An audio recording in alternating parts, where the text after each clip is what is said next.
We are in. Sorry about that noise. It took me a second, but I logged in.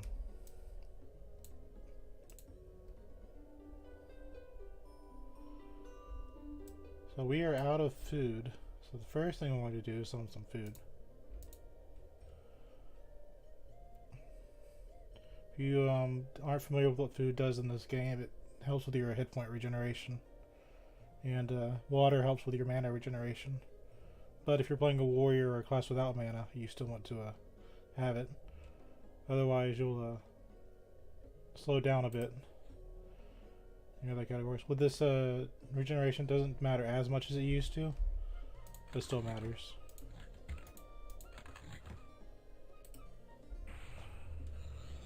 So we'll summon 8 food. No way I run out of it when I run out of water. To be quite frank, I don't remember how much you use the thing. See, we're gonna play for a few hours, so.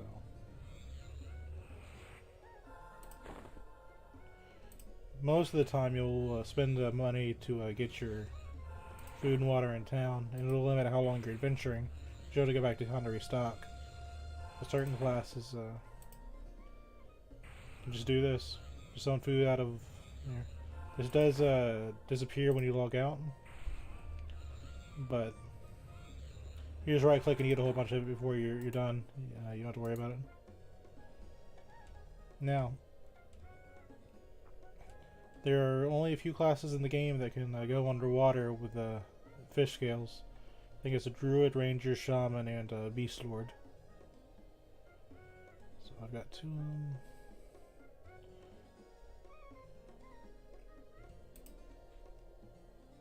You can always manually go through the spell book, but now that I'm getting used to the spell bar system, it's just easier to do that.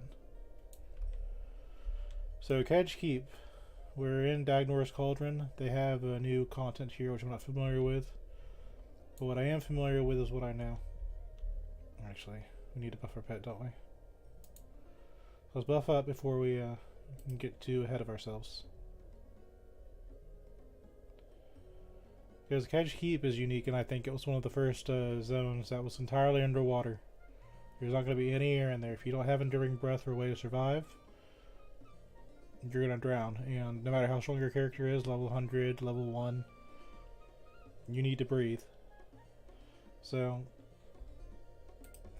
when I was a young paladin back in 2004, 2005, I liked Kedge Keep.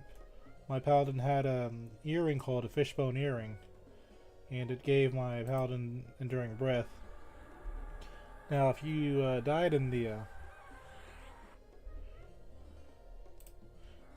old days, your armor and equipment stayed on your body. So if my paladin died, it was going to be a big deal. I couldn't go get my body because I couldn't breathe. I fortunately never died in there, but I stayed near the zone entrance because I both loved it, but I was both I was afraid of it too.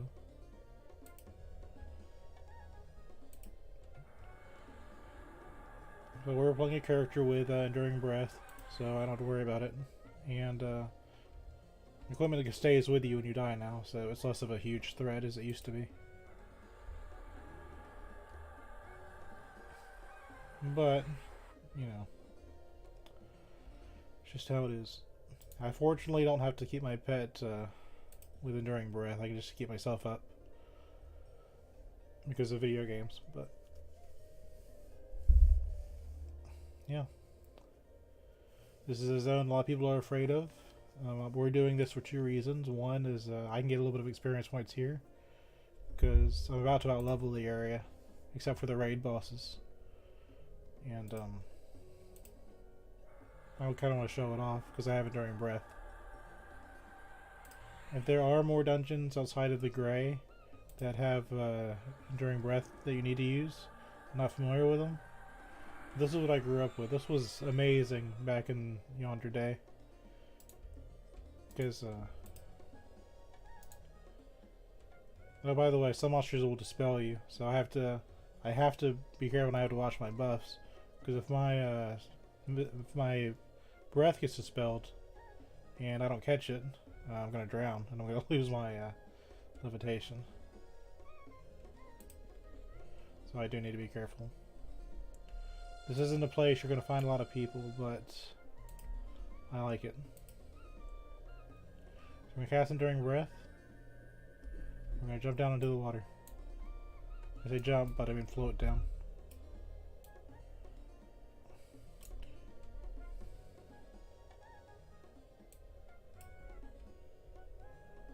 Oh, never mind. He has the outline of the island in blue. I was like, wait, hold on. So, imagine you're just an adventurer. We have no maps back in the day. And you just got out of the state of unrest, and you heard about Kedge Keep. Sometimes you'll see, like as you're doing your little low-level questing, you'll see a bunch of high-level players. They just come down here and they just go beneath the water. I don't know about you, but that made me curious. I was like, where are they all going? What's going on? It turned out there was a dungeon down here called Kedge Keep. So when I got my fishbone earring, you know, I was in these common lands, and I'd get money from selling my cougar claw earrings from Ice Cloud Ocean, and I traded it for a fishbone earring. To get a fishbone earring naturally, you need to go to Kano's Hills. You have to kill a barbarian. That lowers your good people faction.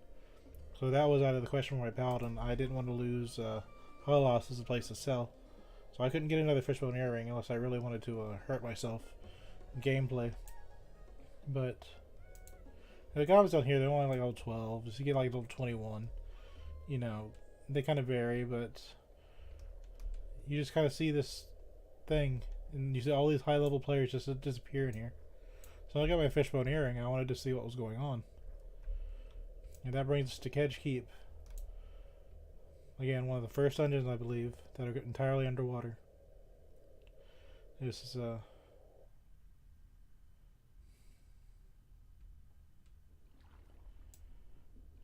very intense dungeon. Now we're here. There's somebody else in here. You know, this is kind of it. Hold on. So this Lancer, I used to fight a Piranha. I don't know what these Lancers are doing here. Okay, they're just barely out of my level range. But while I'm talking, we'll go ahead and take these out. There was a Piranha in here I used to like fighting. And you know, these are level 28, so you imagine my paladin, he wasn't really, really strong at this point. I just had my fishbone earring and I was just like, there's a Piranha in here that I like to fight. A swordfish bill. I don't remember these being a threat.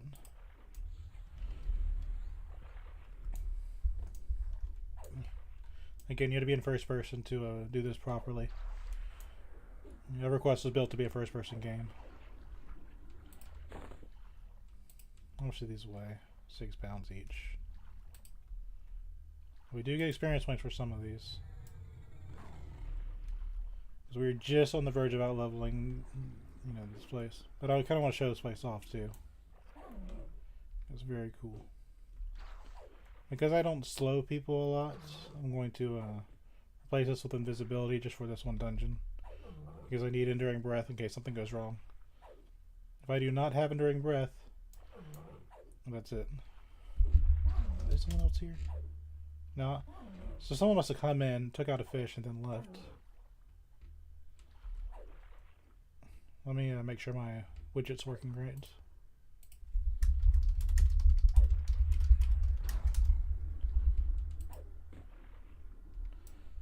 There we go. The depths call to us. Yay, okay, everything's working properly.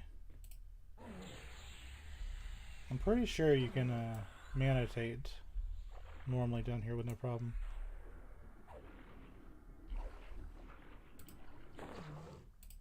But we're getting fresh fish. Now, this is a faction. It's called Finnegal Ultrapos. You can't bring that up. But that's the big boss of this dungeon. So, yeah, he's basically, you just imagine a eel in a mage's robe. That's what Finnegal is. I don't think they have ever reused the model. But just to kind of give you an idea, this dungeon, and again, let me point out, you can't breathe in here. There is no way to go. You have to have enduring breath, and there's only like 3 classes back in the other day that had that. I'm sitting right now, but my Vashir looks like he's swimming. So you have to go with a group, and if your ranger friend or your druid friend or your shaman friend has to go to the bathroom, and they forget to refresh your enduring breath, if something dispels you, it doesn't matter how good you are at the game, you're going to drown. That's just kind of it. But this was really fascinating to me back in the other day. The map's going to kind of be useless, I think. But this is a dungeon. This is an EverQuest dungeon. Yeah, here's where I used to hunt. I used to go down here and fight these piranhas. Because I was real close to the entrance. You know, you come up here, you go, oh no, I'm in danger, etc., etc. You just swim out and escape. If I can remember, yeah, it's this way. You just go out this way, and you're like, okay, run, run, run, run, run. My character hasn't been swimming very much, so he's going to very rapidly get very good at swimming. But I hunt down there. So we go up here, there's nothing as far as more. This dungeon does have movable walls and stuff like that, and invisible walls. Like most old dungeons. Thank you, Nair. No, you can't.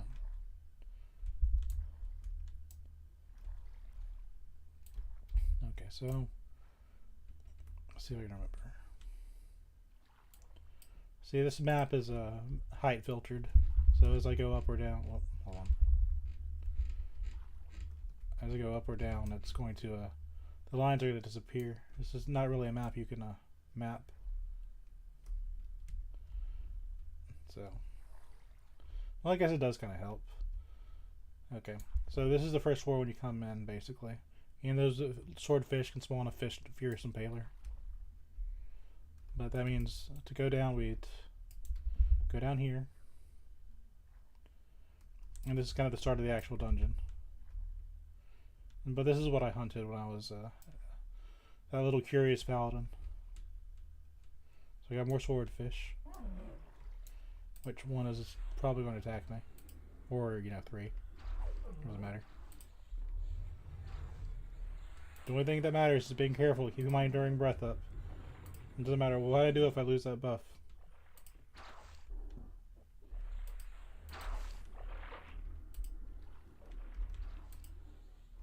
Why can I not cast my spell? Alright, whatever. So we're going to assist our pet just for... We're going to activate our mercenary because I'm... Not only am I fighting with... we're going to play in first person today. I've got to play the old way. Swimming works a lot better in first person because that's the way the game was designed. You can play in third person now. That's not the original game. You'd think that these fish would give you fish scales, but we've just gotten fresh fish. Fresh fish is a food, so next time I play, I don't need to rely on summoned bread, but yeah, that's okay. I don't think the swordfish bills sell for much, but if they do, I don't remember it. But we're losing the Finnegal faction. You can't raise it up, you're always Scowl. I think this is more for flavor. It's saying, hey, this guy doesn't appreciate you killing his fish. And gameplay doesn't have any tangible effect. That I'm aware of. But that's okay.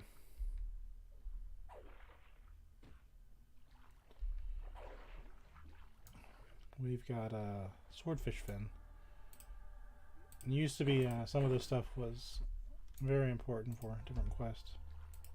You know, this is the things I used to hunt. Absolutely used to be it.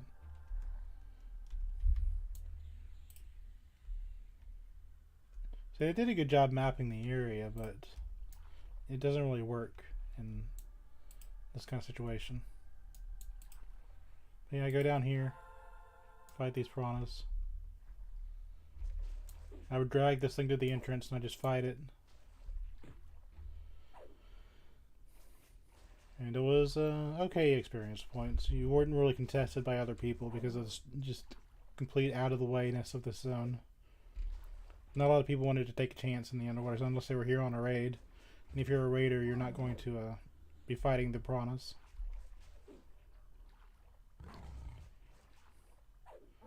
But paladins had a stun, which just kind of locked them in place for a bit so they wouldn't chase you. So he'd be stunned, I'd run to the entrance, and he'd come and follow me. And that was how I hunted. Exactly what I did. As I got higher level, I got a little bit more bravery. And where'd you go? And I started hunting mermaids. But mermaids were dangerous. I think there's an enchanter down here, which I still might be in threat of, which will charm your character. If your character is charmed and you're doing breath wears off, you just you're just this mermaid's play toy until you suffocate, which is both really kind of its own thing, but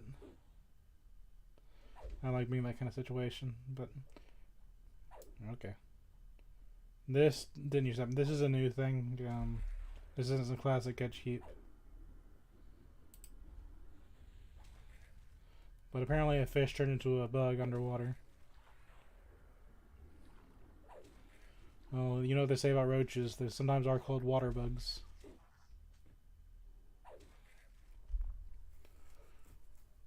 But this didn't happen back in the day when I was hunting as a paladin. They just, it was just fish. There's no Clicknar scouts. So why are you in my zone?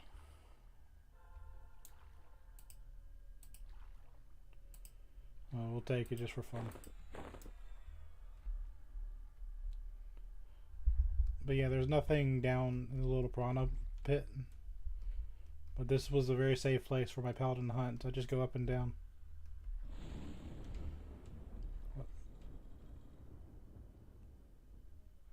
Oh, that fish opened the gate. You didn't know fish could do that. They can. So this is kind of the second layer. So you've got the base here, which that's it for that. Then you've got the second floor, which says this one's a dead end. So we'll go here first. And we'll face the cauldron shark. Kind of makes sense there'd be a shark in a dungeon like this, right? I should be able to handle the entire dungeon, so let's kind of show you what's going on with it. But I also get some experience points on the side, so it's not like I'm just going on a tour for no benefit of my own. This is level 42. I don't think I was brave enough to take on sharks. I thought, because it's a shark, I was like, oh, this is dangerous and scary. Alright, this was back when the internet was new. We didn't have, why? Stop, game.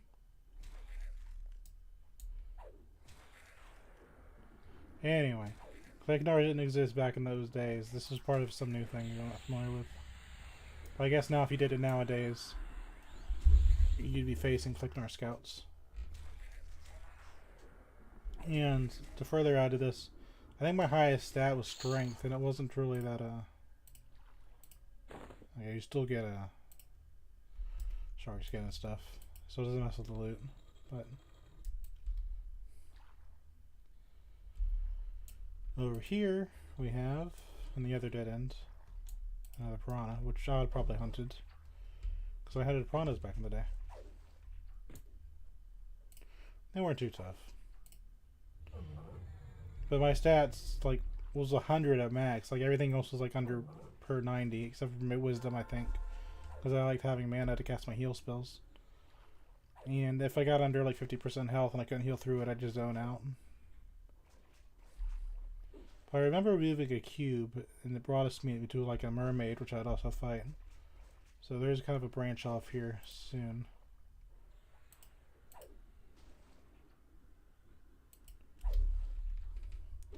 Yeah, we didn't have maps back in the day, so I'm kind of going off, like, there's an actual map here, But at the same time, that is such a confusing mess because we're working in 3 dimensions.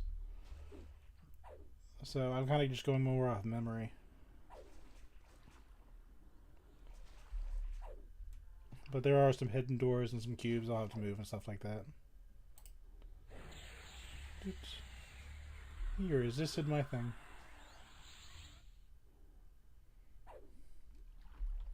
And you dropped nothing, which is... I remember having nothing, no but nothing, like most of the time on my poor paladin. These little fish walking around are targetable. So I think... Let's go this one first. We'll go south later. I think this is the sign that's saying, hey, there are mermaids nearby. So we'll go down here. Hold on. Yeah, I was right. There's more little pockets and stuff like that. Like this is, yeah, here's the mermaids I was thinking about. So, these used to be like really attractive back in the day. But there were 2 of them. So I stunned one and I'd bring him back to the entrance and I'd just have the fight of my life. This was very pretty back in yonder day. This is what we liked. I think this is the first game you actually get to fight a mermaid. I'll show you, I battled the other one from the front, so I'll get reposted and parried and dodged a lot, but that's worth showing. So you see what a mermaid actually looks like. But this one's higher level, so I want to take it down first. I do cast spells. I've had Immolate, Underwater. We have Fire in the Water, which requires a fire beetle eye to cast. Now, I don't know about you, but I don't think these Gloom Mermaids are going to have a fire beetle eye on them. So, figure that one out. That's why I activated my Mercenary. This can, and they heal too. Now, these aren't actually the worst healers. There's a Seahorse near Finnegal's spawn, which casts Complete Heal. And if they respawn while you're fighting Finnegal, that's a problem. Some of these, the dangerous one I have to worry about is Enduring Breath. If that gets spelled, I'm in trouble. I gotta do it. I was gonna do Invis, but meh. The pet's attacking the other one. We really don't need that.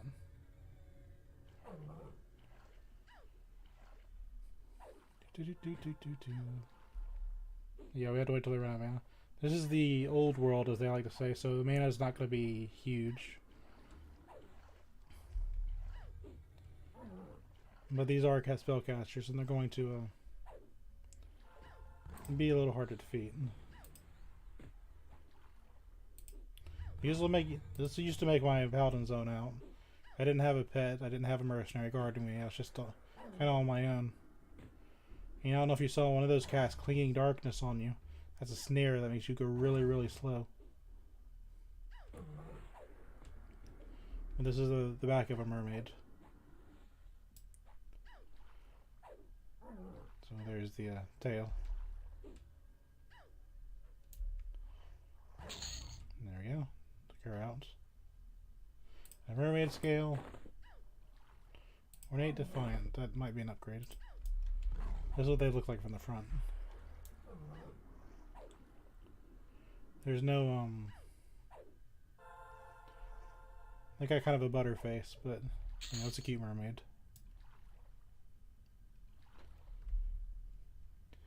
Yeah, they weren't like the original Diablo. They just, decided to play it safe and just kind of have hair covering them. I don't know if you remember, but the original Diablo had succubi that were undressed most of the point. And that's more of a... I get lost, aren't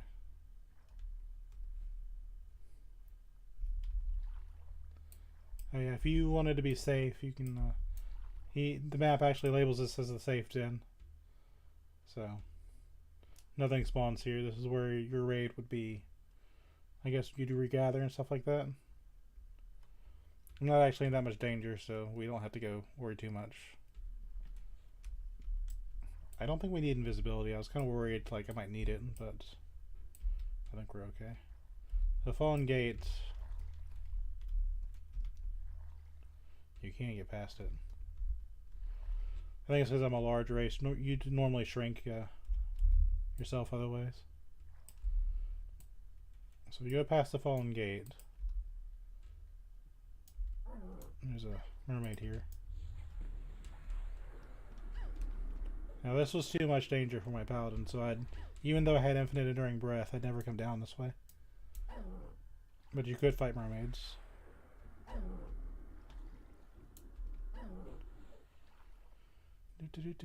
But as you can see, they have yeah, this is thorns. So fortunately I'm using a two-handed weapon, so I don't take the damage. Then they have another thing. So she has two sets of thorns. So every time you hit her, you're taking two different thorns, strikes. That's not commonly seen nowadays. This is kind of why some players prefer two-handed weapons. Now she has Spirit of the Wolf, so if she wants to chase you down, she absolutely can. You can't really escape from these things. Once you engage in a fight with a mermaid, it is very fast. Hold on.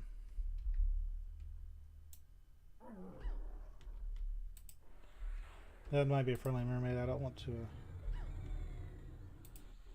get myself in trouble if I kill it, I think. She's for a quest, I think.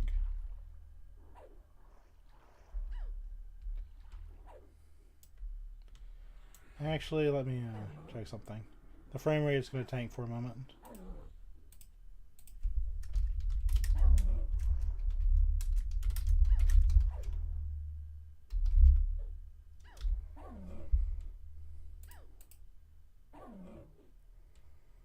Sorry about the low frame rate.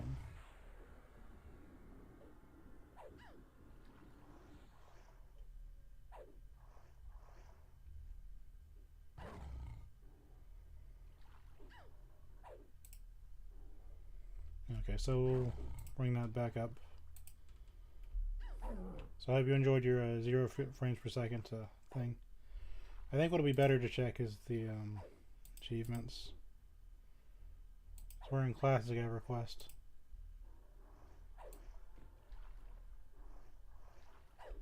Hunter of Kedge Keep. She's not on the list, so we'll leave her alone.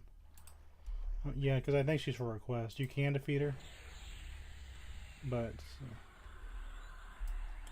I'm not that type of player. I need a reason to take someone out. So here's a friendly mermaid. She does not care about her sisters getting defeated.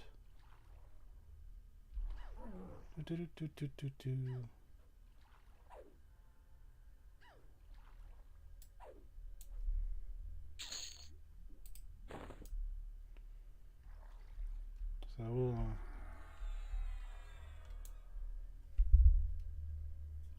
I'm going to back up a bit. I might use her for my little things. There. Frame rate down again. Also, yes, I'm trying to be very aware of my enduring breath. So this, I think, is yeah, that's a boss. So this used to be a raid target, which she is up.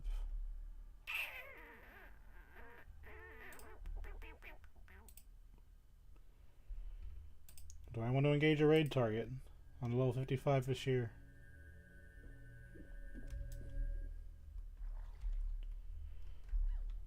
Yeah, because you'd come here, you kind of stay away from her. You probably have, yeah, that's the one out that lady, if I recall, can charm you. Is Nyrane on there? I don't see her.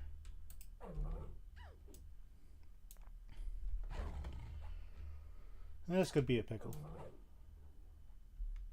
I guess I could just origin out if I get in too much danger. What I'm really worried about is just her dispelling my enduring breath and me not catching it. You don't have a lot of time.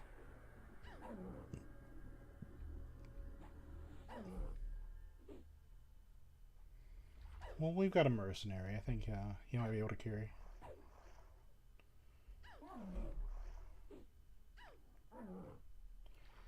And this is a risk.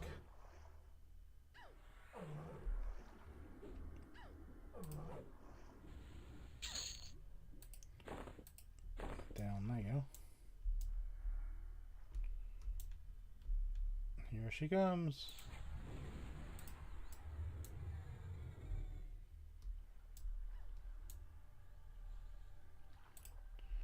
There's her buddies.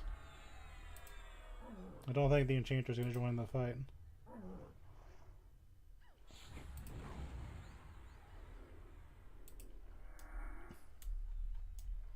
Yeah, I don't think... Yeah, she'll leave us alone. One of these things are enchanters.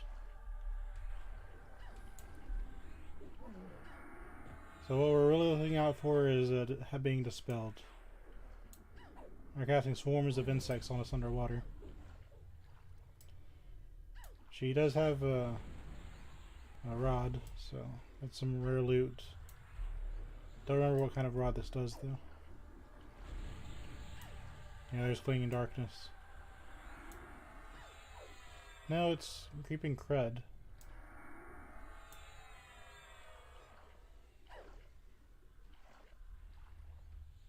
Which is a damage over time spell, I guess. Has a Clinging Darkness icon, so it's not a... There still is. There's still a scenario. There has to be. Because I specifically remember being just slowed, not being able to move. I know Finnegal will absolutely dispel you. He will, like, if you have... It used to be you'd have a raid group of, like, 40 people, 50 people. And he would group mass dispel. So... if your druid, ranger, or shaman did not enduring breath your character, and you got dispelled, you didn't realize it, or you didn't call for help in time, and your character would just fall over, having drowned. And you'd lose people on the raid. You'd lose it on the way to Finnegal. But this isn't a rare monster, this is just a raid target. So my character has a mercenary that he does max stats. He's a lot stronger than you'd used to be. You'd have a raid group kind of go into this like little brown area. So you'd all go in there, and someone would pull. I think the mermaids would be mesmerized. They wouldn't be just slapping you with their tail like they're doing right now, because they go after the healer, which is kind of what they're doing now. But healer in this sense is much stronger than they used to be.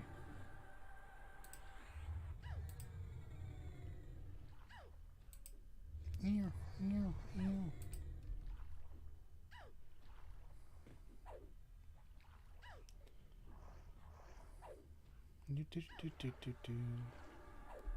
Did you heal yourself?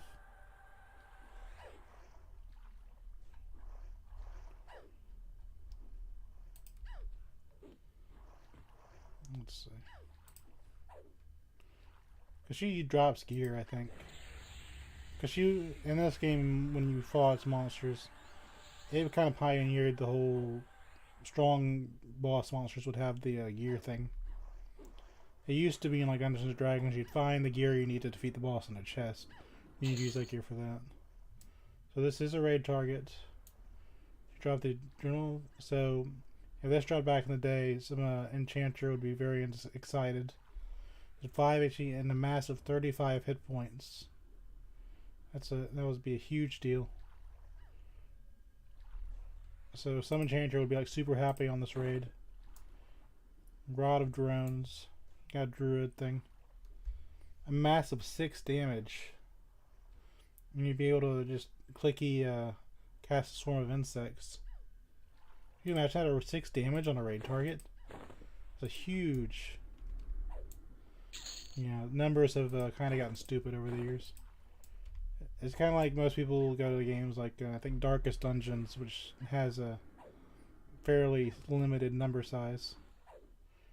When you go to like a a Korean game, you're doing like billions and billions of damage, doing like nothing. This was more on the other side of that.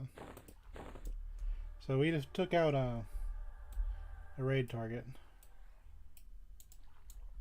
Oops. Nope, stop. So it looks like there's another one here.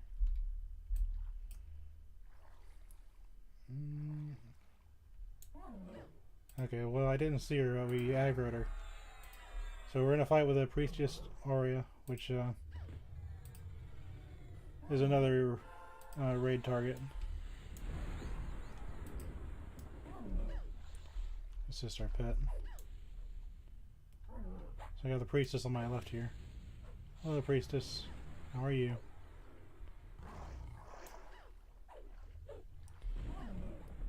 They're on me, so that's kind of good. Why? Remember that time when your mermaid fought you? They transformed into a bug. And this is happening for some reason. This is supposed to be a rare event, by the way. This happened 3 times now. And they got fully healed, by the way, because we're fighting a priestess. So what you normally do is, like I said, this is an old world raid target. You'd interrupt her heals with like bash or slam, or mesmerize or stun. I am playing a character that's a jack of all trades, but I don't have the things that you would normally need. Yeah, the priestess is going to heal until it runs out of mana. So this is going to be a very long fight. So imagine you have a party member that gets scared and goes into this little crevice that's right next to the Gloomwater Mermaid and pulls the priestess while you're fighting the other boss. And she fully heals the other boss. So Estrella and Aria, I mean, they're not very far away from each other. I guarantee you it happened at some point. But complete heal costs a lot of mana, so it'll be alright. I think this might, we're going to burst the thing down, so it goes down for good. Deepwater Ink, I think it's for a quest. I'm going to take down the mermaid, or, yeah, let's take down the other ad. Just let the priestess slap on the back of my head. She's wasting mana doing damage. Which is good, because we don't want her to use that to heal.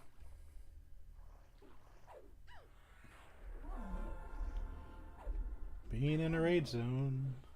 Gathering experience points. Leveling while giving tours. Eventually I'll probably invisible up and just show the place, but we're taking down raid targets. I don't really see why. We need to hide for now. If I remember right, you can target those fish, by the way.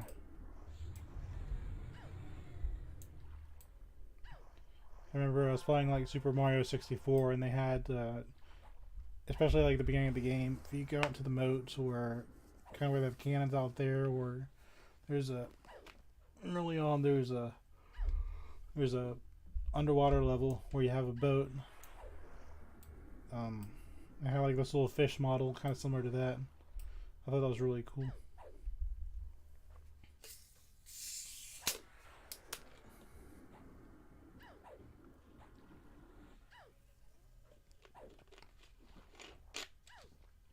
I'm out of, no, I'm not at melee range. So she's out of mana because she's doing melee, so that didn't take too long. I mean, most of the raids in the early days before raiders, you know, kind of took over the narrative. They were for fun. Like, this isn't supposed to be, you know, like a super duper challenge.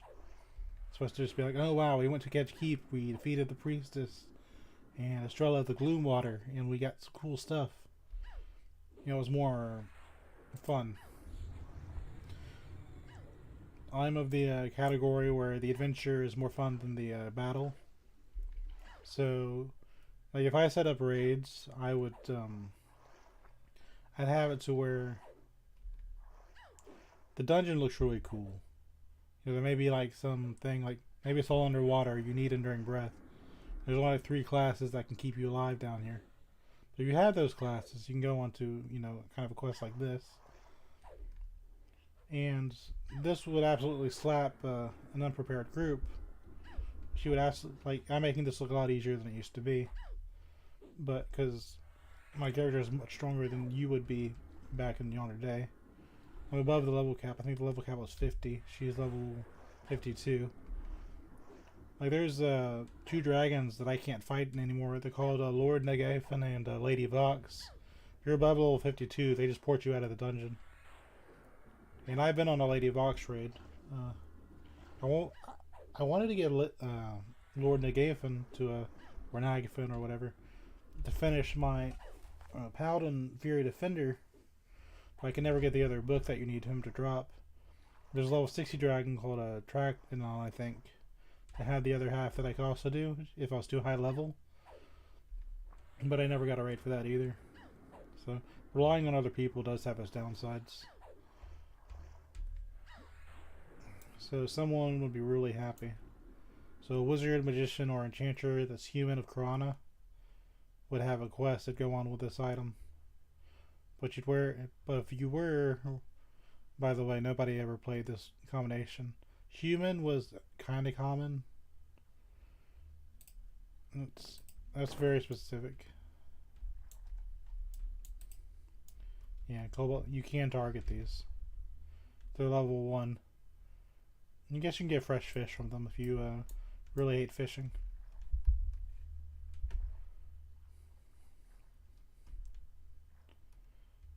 I think that's all the monsters in this area. Wait. There's something up here. I imagine it's easy to get lost in here.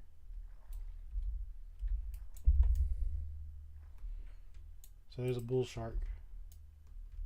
That's a load of bull. This is at the crossroads, which is kind of funny. I think this goes back to the entrance now I think about it. So we took a detour. Because I think I fought the bull shark. There is a spot where you move a block to get to some mermaids. I remember doing it. I will find that block. It's somewhere. Got some shark meat and some shark skin. So yeah, I think there's no real like telling. You just kind of have to like know, which is okay. You go through here. This might be back to the entrance.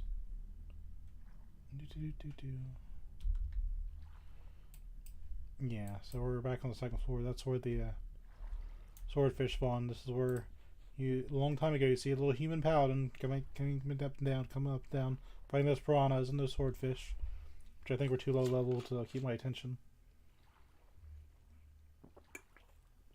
But that means there's a pushable block like somewhere around there. I'm looking for it because I know it's there. I absolutely know it's there.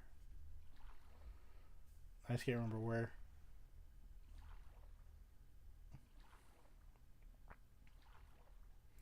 Yeah, that's the boss room. It's huge. But in these little crevices, there's little seahorses, and some of them are clerics, some of them are warriors. They do full heal. I want to see if I can get to the other parts too.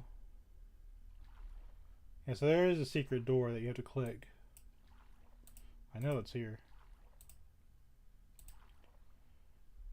It looks like it's on the other one. Okay, my full meow. So we're gonna go back down.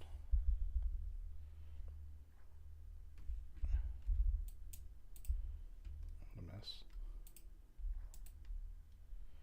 We're gonna go down here.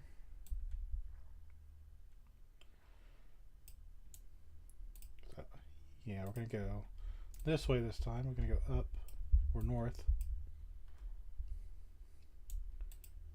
Yeah, there's a working gate. I know I clicked this block. I absolutely know I did. I'm not imagining it.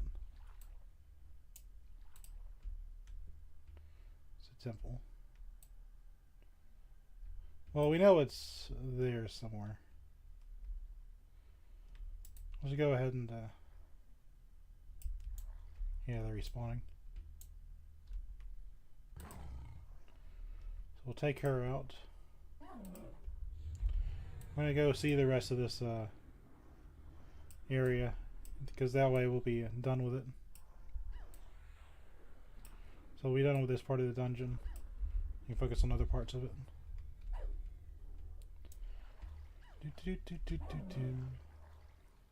Get behind you so you don't riposte my attacks.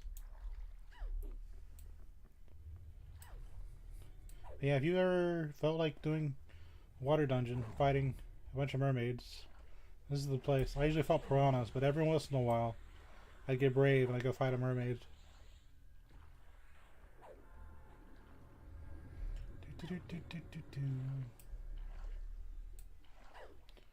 I could have sworn you could open these things too, but that might just be poor memory.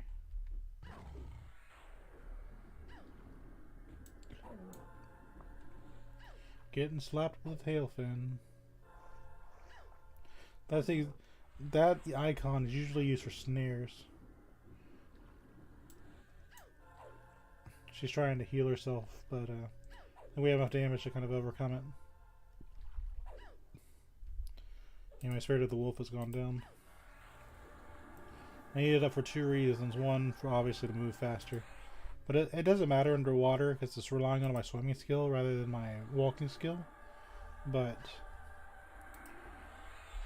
if I do get dispelled, that's going to go first, that's going to go second, and it just goes down.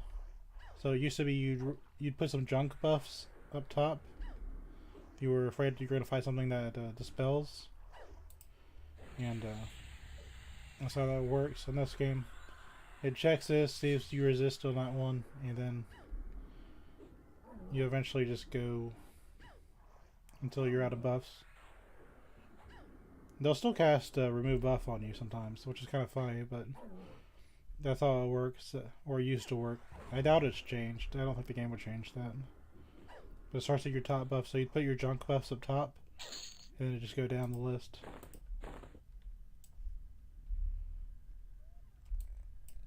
But yeah, this is Estrella's Temple.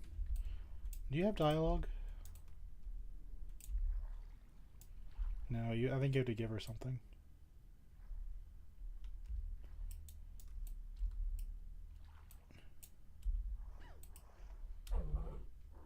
Yeah, so this is funny.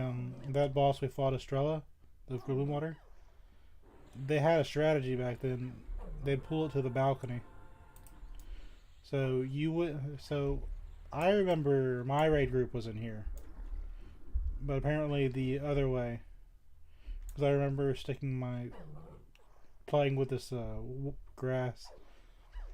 Like there were about like 40 people in here, and if somebody called your house back in the day, you'd go link dead. So it was advantageous to not make any friends so they wouldn't call your house, and hoping that your parents wouldn't do that either. So if you went link dead and your party moved on and you logged back in and your enduring breath was gone, you're in trouble. Because these, as you can tell, they do respawn. So you're out of breath, you're telling your raid, hey, I'm back in. You're getting slapped in the face by one of these mermaids, your enduring breath is gone. Well, buffs freeze like when you log out, but I'm just saying, you know, that could be a nightmare scenario. But yeah, this one says you pull a straw of the gloom water up to here. I remembered I was down here, so it's like I specifically remember playing with these green wishy-washies, seaweeds.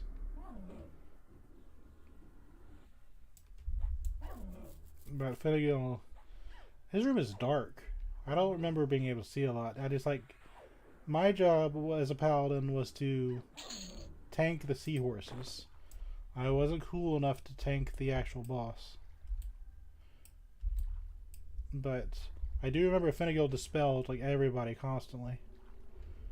Okay, so we got 2 piranhas through the door. Which I guess is kind of true to the form.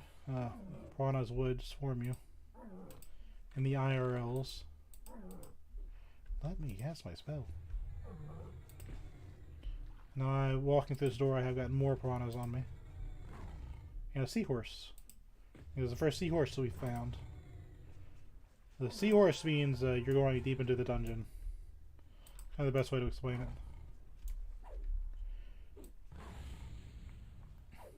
Seahorses are like Finnegan's little buddies.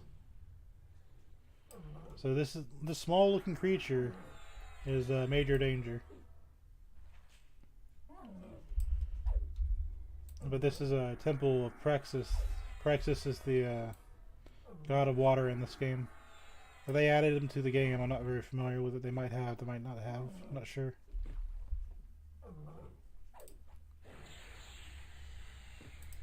And we got fish scales. Fish scales are what I'm using to keep my enduring breath up. So this is the first time we see an instance of giving people what they need to survive in this dungeon.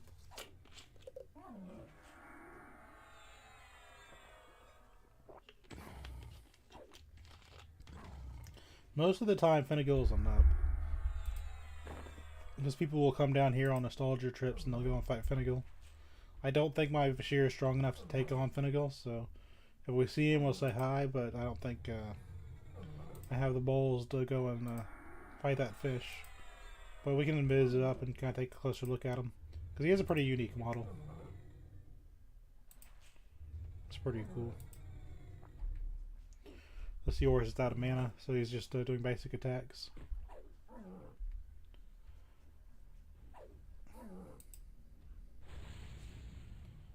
As soon as I say that, I get hit by lightning. You can see my characters are stunned.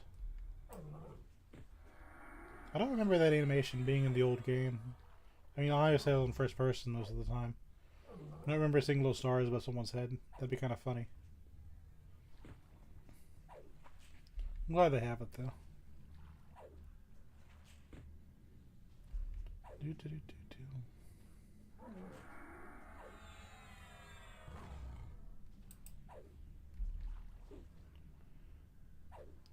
think I'm doing more damage with malaria than I am doing in melee. That's kind of a weird feeling.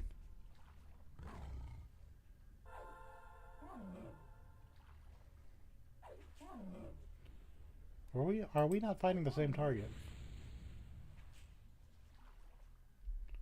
That's fun. So another round of malaria just to finish these guys off. So if you've ever wondered who's the favorite animal of the god of water, apparently it's piranhas. His most favorite creature. Nom nom nom nom nom.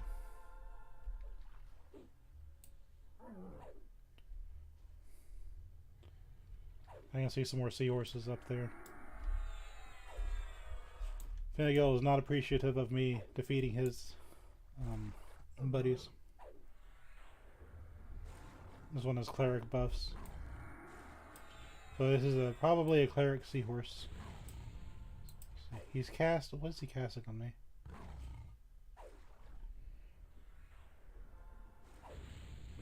Spirit of.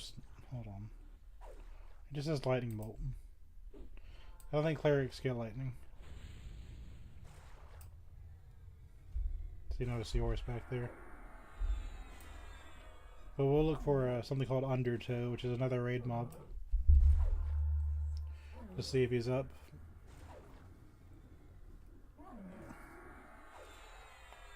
Again, this is a cleric monster, so it's going to take a bit longer to take down. You'd normally be here with a group that would have slam and bash and interrupts. Because ideally how it works is my spells are mostly instant. But you'd see like a little casting animation and you'd have your combat log and say, this monster is casting the spell. That's when you'd bash or slam and interrupt them and stun them. If you do it enough, they don't get their spell off. Run the stinker out of mana and we'll be able to continue our journey. I think it might be time to rebuff, to be honest.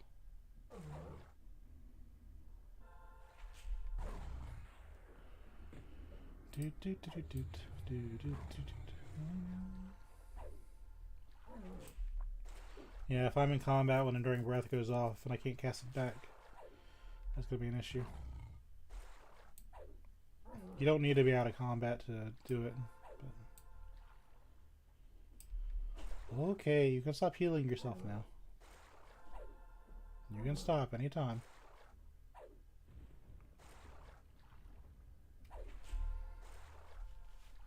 Finnegan is a wizard, but he has a lot of healing seahorses around his dungeon.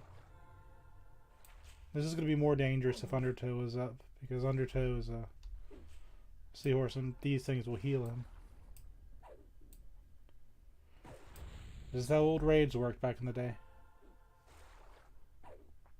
I'm basically a one-man army, but this is kind of what you have to deal with. This thing is set up for you to stun him. I just don't have the tools in my kit to deal with that. But he was at 50, now he's at 30. So we are getting the upper hand on him. Gonna do some direct damage. Usually that stuff gets resisted, but that's alright.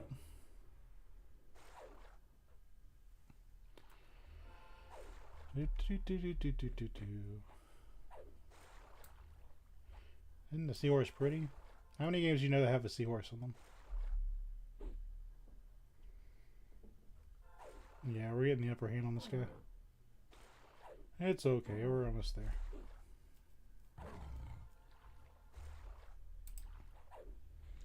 Got him. Stop resisting my spells.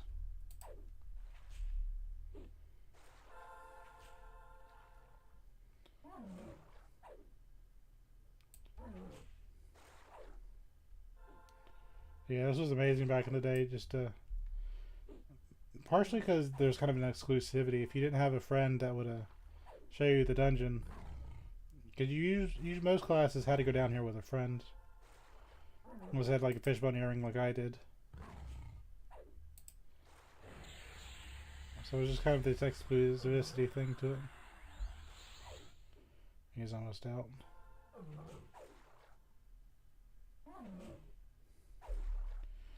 Down you go.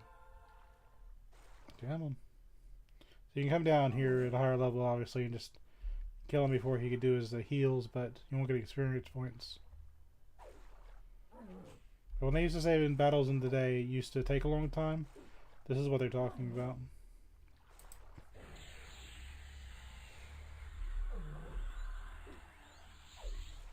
Got 1 minute on my Enduring Breath. Wonder if I can take him out before he goes out. It's not a big deal either way, but he's trying to stay alive. I gotta give him credit. This is more of a problem if you're dealing with respawns. So if another monster just suddenly pops in, then look at you, you've got problems again.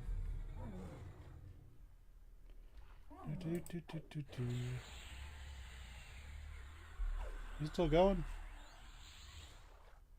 This is EverQuest at its finest. And these are the kind of things that hang around the boss of the dungeon. So that's why you need a raid force. It's not because Finnegan himself is like super powerful, but you've got to take out these seahorses or interrupt them. Can you just die? Please? Okay. I got some seahorse scales for our troubles. I don't know what's around the corner, so we're just going to rebuff here.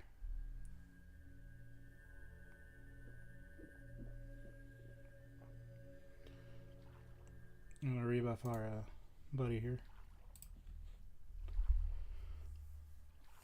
It may not look like we're sitting, but we're sitting. I think because those things are going to take so long to defeat, I think we're going to invis and just check them out from a distant, healthy, safe distance. Because I like the dungeon a lot, but I don't want to fight a Sea-Force for 5 hours. Snorg the pit.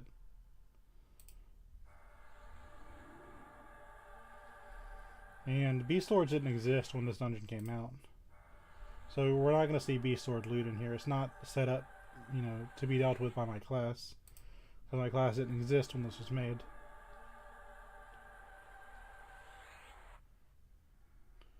Just the way it is.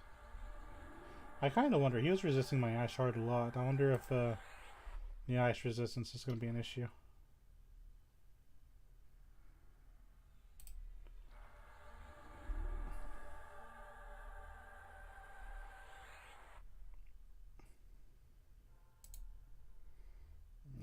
General.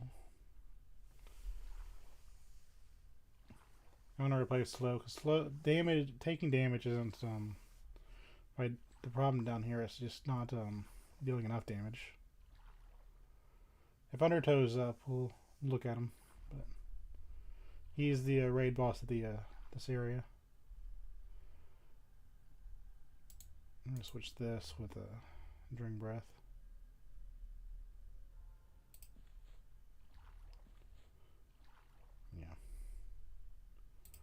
Let's get some mana back for a second. It won't take long. This is some pretty cool meditation animation. I never noticed before, but he has a back toenail. I don't know if that's part of the shoe or if it's or his model.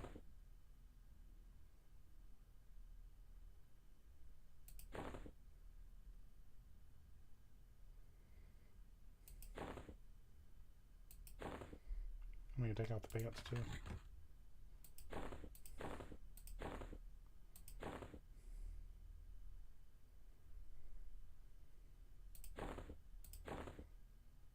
I don't know. It's kind of weird. He has a back toenail. So we're going to invis up and come on, man. Pretty sure invis should work. But that's another Swirl Surge. We're looking for a creature called Undertow. And a Swirl Spine. There's a rare boss that'll spawn here called Undertow. He's he'd spawn up there, I think, but he's not up right now. Basically, it's just a seahorse. If he was up, we take out the hold on. I got issues. My invisibility wore off. Here, aggroing things. We got a mermaid somewhere. Where's the mermaid? This one isn't a Squall Surge, so it's gonna not take forever and a half. There you are. You are inside the pillar. Well, that's annoying. Alright, so we'll take out this seahorse. Invisibility in a raid zone is about as reliable as you'd expect it to be, I suppose. Oh, that's alright. After this, we'll see if the Seahorse Matriarch is up. Just to kind of explore the area.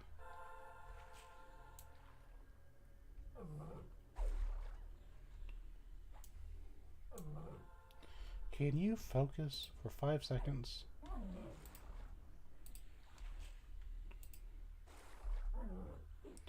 Normally what you do is you kind of go around the corner And bring the mermaid out.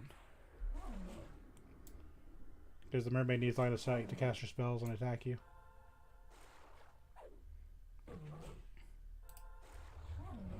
Cast malaria on it again.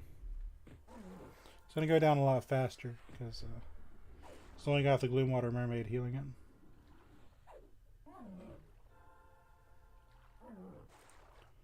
But the Squall Surge, that's actual cleric.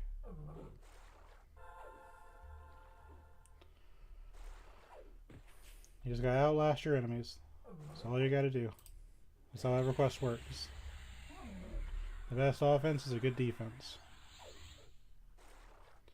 You go in kind of as a glass cannon, you'll pay for it every time. That's why wizards in this game are suffering.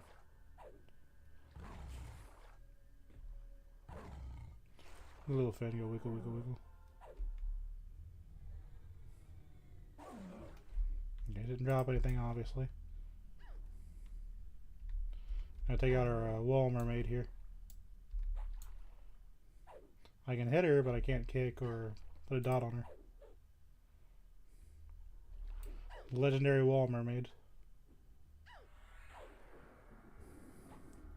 She's like, aha, I'm stuck on a pillar. What are you gonna do about that? But you didn't see me when you came in.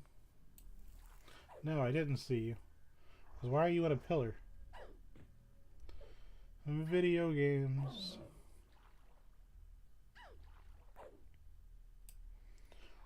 See, slow is good. It's just you don't use it in situations like this. The real danger is taking him out. A Gloomwater Mermaid regains concentration, continues casting. Ew, ew, ew.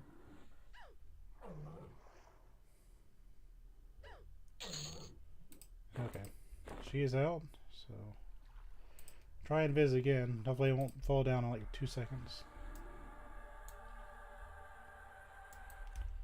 Okay, so we're going to go see. Apparently there's a name that can spawn here that has not spawned. I guess it's a mermaid with some more raid loot, but that's okay. So out here, there's a cleric that's going to take hours to defeat.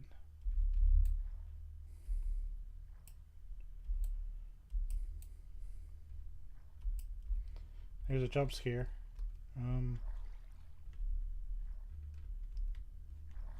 Where'd it go?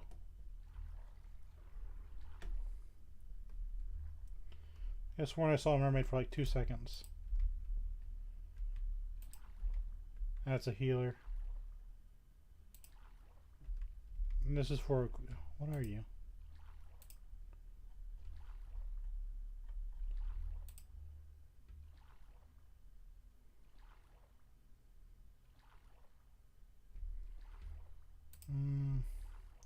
That's for a quest, I think. This is the healer.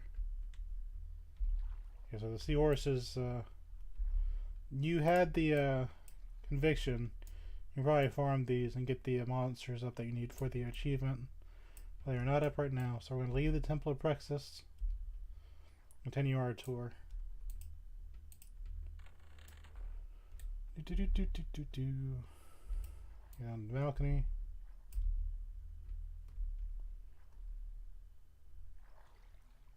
Yeah, it's not normal for Estrella to be up. She's not going to be up for a few hours, I think.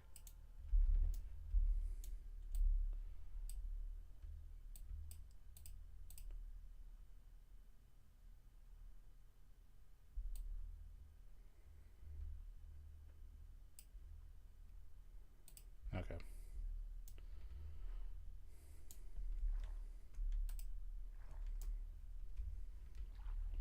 I think the Fallen Gate room is where my old remembered block is. I'm too tall for this area because I'm of a sheer. Do the crouch shimmy.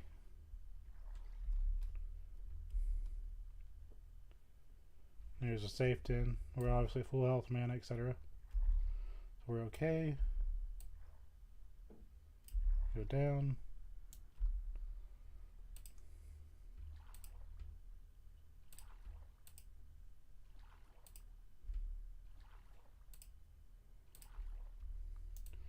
Yeah, this is just a hard maze. Just the way the game is. So what does this go to? That's already done that. Some more mermaids. I'd hunt down here if I was very, very brave. Because I know I hunted somewhere where there was the push block. And I see it right here. I'm trying to remember how to get over to it. There's a bull shark. Or the cauldron hammerhead. Oh, this is a rare monster.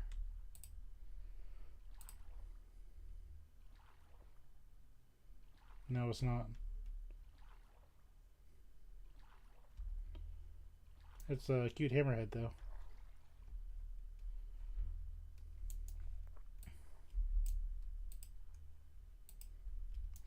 Well, we'll go ahead and take him out, just because I'm that nice of a person. I got a cauldron bubble here.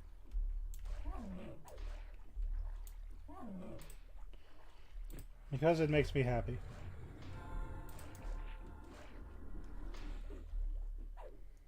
Do do do do do do do.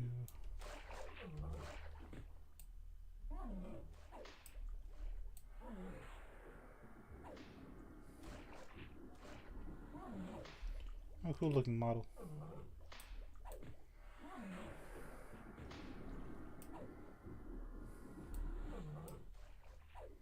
Let me move my thing.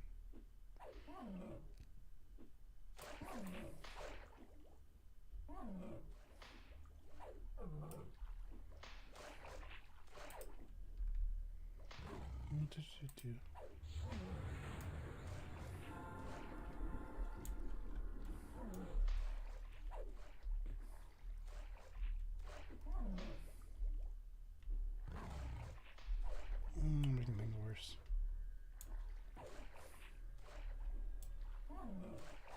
Yeah, I don't think I can get a good screenshot of this thing. And to kind of display it in all its wonderful glory. Has some hit points on him though, doesn't he?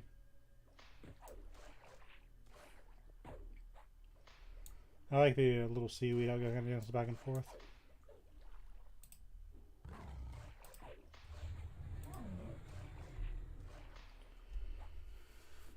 The cauldron bubble was a rare monster, but really it's just cauldron boil. It was kind of a old fairy tale. Cauldron bubble, cauldron boil. I don't remember right now, but I'm pretty sure it's from an old fairy tale.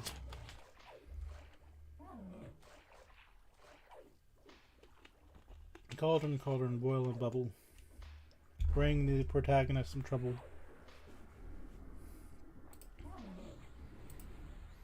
Can't remember what that's from, but I know it's from something. Do do do do do do.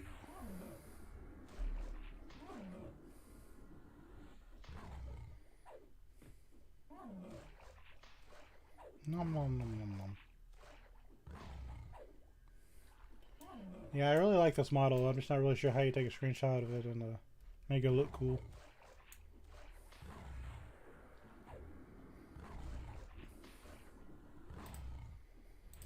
Come on. Take my food. Yeah. We've got enough, I think. Thing is, Vashir eat a lot, so anytime they have an event, I'll probably scoop up a good handful of food. It's kind of this like we get steak and we can go to like any vendor we want, but the drawback is they eat a lot of food. Which my character can summon food and drink, so it's not as big of a deal as it could be. But they still eat a lot of food. If you're like a warrior or something, you'd have to stock up and return to town a lot more often.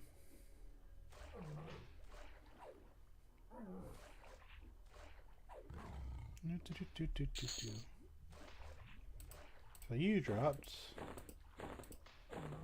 Sharkbone Warhammer.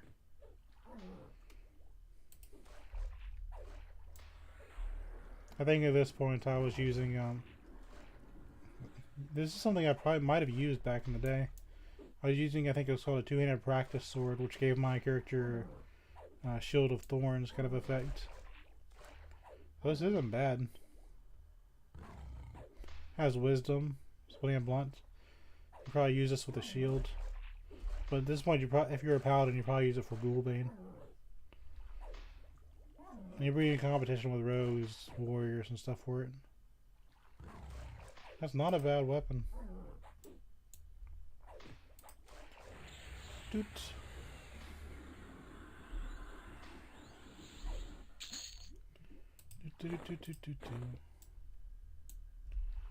You got some shark skin. Having trouble breathing, sir. Are you enjoying this wonderful journey I'm taking you guys on? Okay, Fizz. Let's go back up.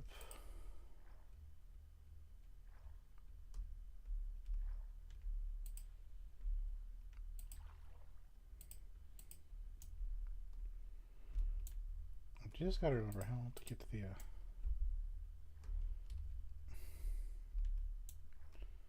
okay, there's the main room. Go back down. I know it's not that far.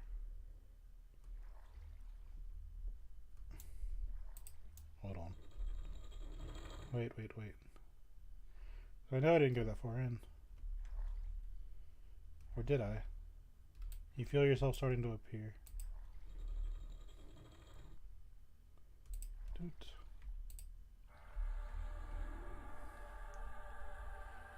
So reliable. So what's up here now? Oh yeah, this is the golden haired mermaid. This is for a fizzy lifting tonic quest. So this mermaid will occasionally spawn a golden haired mermaid. And if you get the golden hair, you turn it into a gnome in front of West Freeport for a fizzy lift tonic. So that room has a use.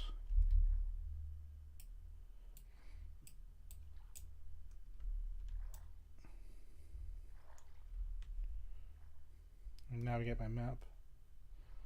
So we're at the crossroad again, bull shark. So if we go this way, I think.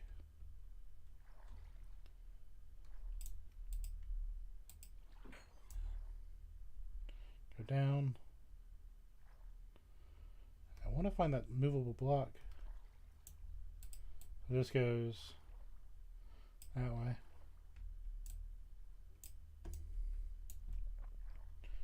That's the block I'm talking about. That's what I'm trying to figure out how I got there. But I know I didn't go too far. It might be the Fallen Gate room.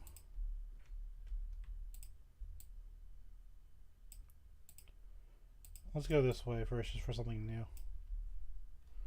Go down this way, just gonna show something else off for a minute.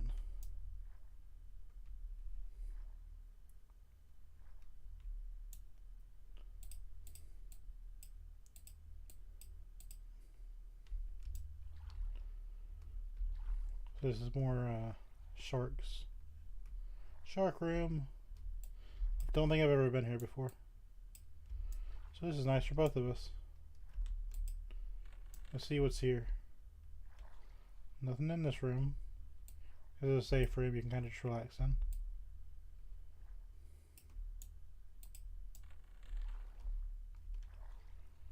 Nothing here. Nothing here. So why would the player come in here? Yep. Aqua Goblin prisoner. Why are you being imprisoned, sir?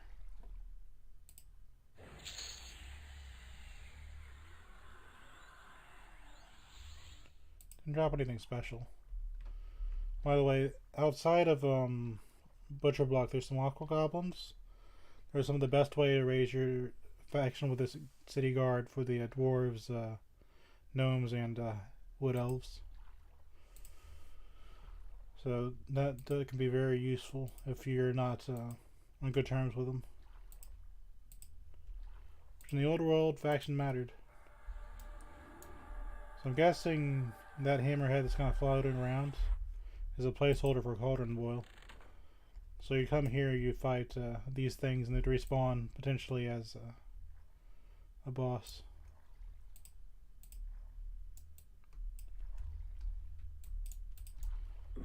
You go this way.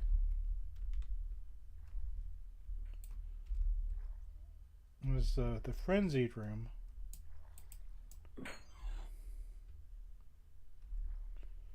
Do.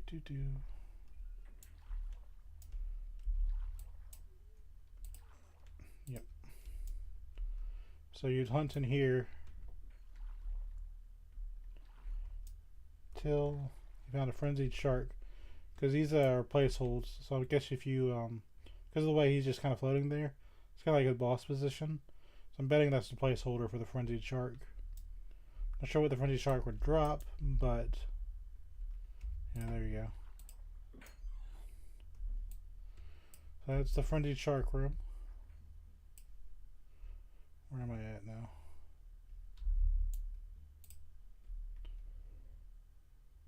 Let's see, our patriarch is here. This can't be the secret block. It says there's a secret door here. Click to open. Oh, well. And that's the block. Is this really the same block? That's the only block I see. So how would a newbie paladin get there? So where are we at? Explain yourself past me. How did you get to that clicky block? Oh, it's because this is the Finnegal's room. Yep. That's how. That's what I remember. Clicky block leads to the Finnegal's room. So, this used to be a lot darker. I don't remember it being nearly this light. But this is where Finnegal lives. He is a wizard. And he might be up, so I have to be careful. I don't know if he's up or not. If he is up, we're in trouble. But when you come into this dungeon, you'd fight these. He is up. Oh, that's terrifying. He can see me too. Finnegal is up. That's what he looks like. He's level 53, and he would take an army to defeat. The real scary thing about him is that he dispels, and he has squalls that oh, that's okay. Well, he can't go down there to explore. But he's basically an eel in a wizard's robe. Oh, it's a lot scarier than I thought it would be. He is absolutely going to destroy me if I attack him.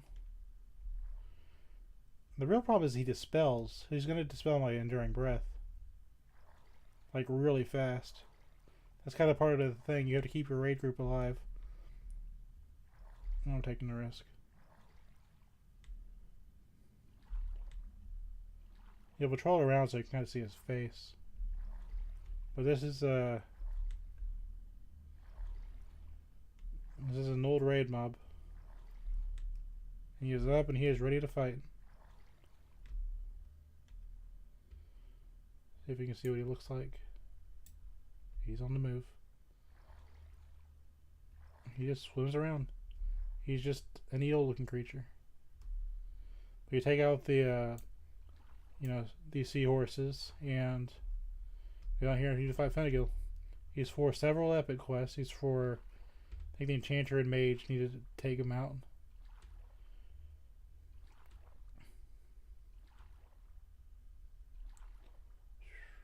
He is up.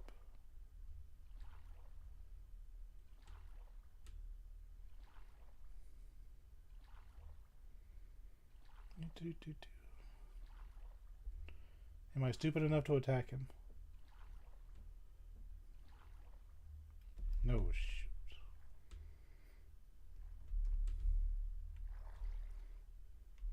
shoot. Okay, we...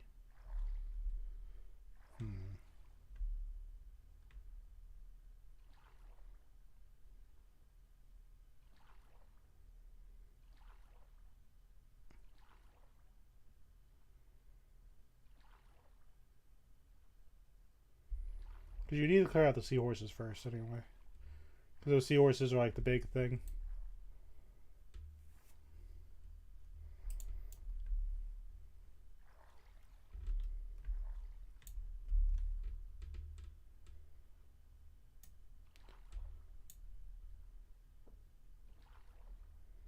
He has mana skin, so he's not going to run out of mana.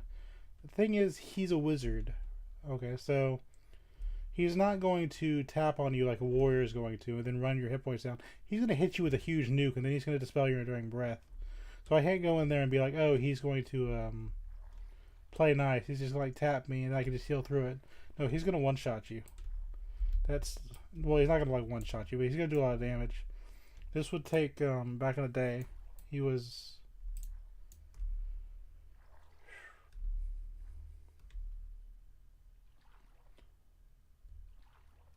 Oh, that's so risky.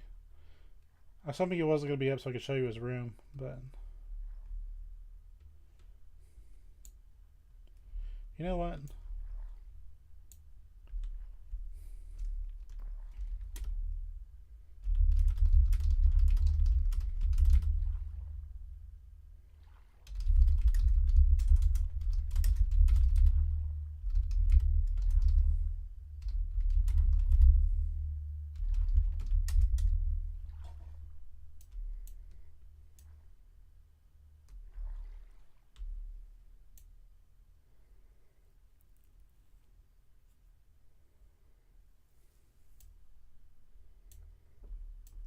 I think I was going to take me up on that, but... You never know. Because he's used to be for the EverQuest. So someone may want revenge on him. Because he didn't always drop the piece you needed. He would, There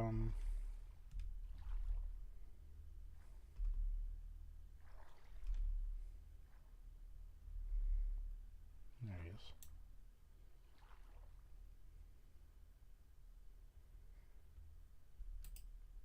But yeah, this, was a very scary monster. It was, just as scary as it used to be in the old days.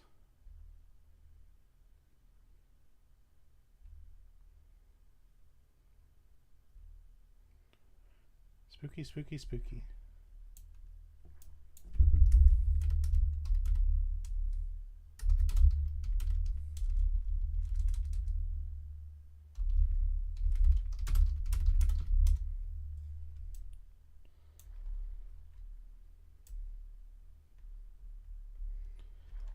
Yeah, he used to drop epic pieces, so some people may take offense to just taking him out for no reason.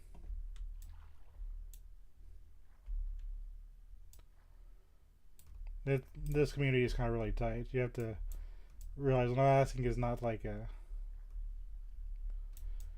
easy thing sometimes.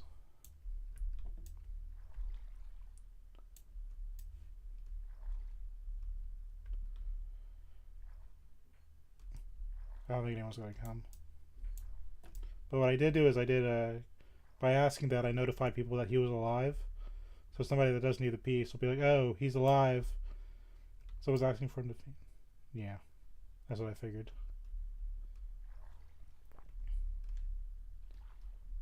That's the kind of community you have in EverQuest. They're not going to go and kill things just for a free loot. That's kind of what I expected to happen. Which is fine. Why am I aggroed onto a seahorse? Oh, it's because I cast a spell.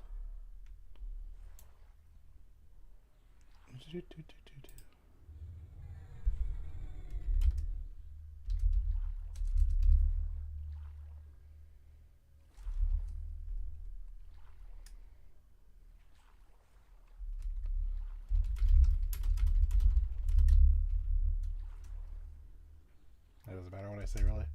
Just shooting the breeze.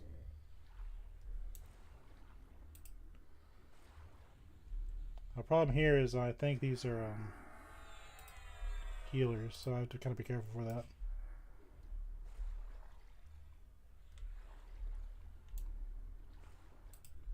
Now we might get off without tons of heals.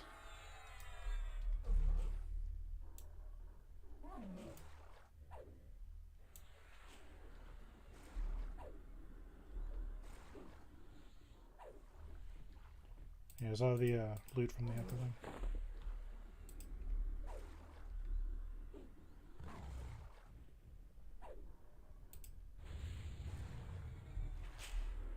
Do.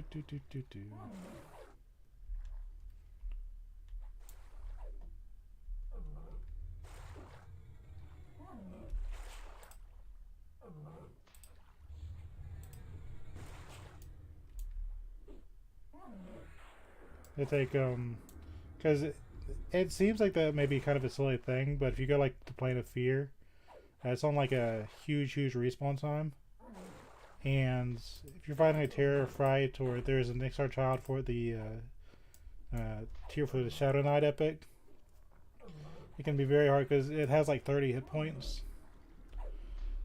So you may actually defeat it and not notice it, but you need a tier from that drop for the Shadow Knight epic. So when somebody's trying to do their old epic and stuff like that, not having their monster spawn, which is on like a several day timer, that's actually a pretty big deal.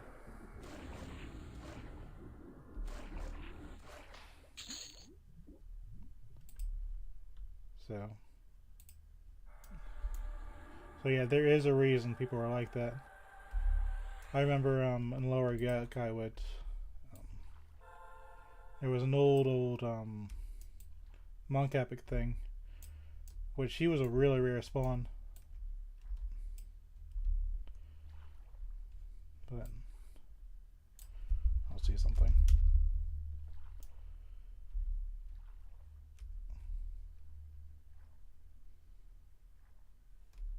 But that's why I kind of got the response that I got. And they were if you try to do an epic quest where you had to like fight Lady Vox and like Lord de Gafen and they're like on 1 week spawn, and then you go for years and not getting it, you'd understand the mindset. Fiddle goes up. I can't really show you his room beyond what I showed you because he will. I think he'll take out a Sheer Beast Lord. But that's the entirety of the dungeon.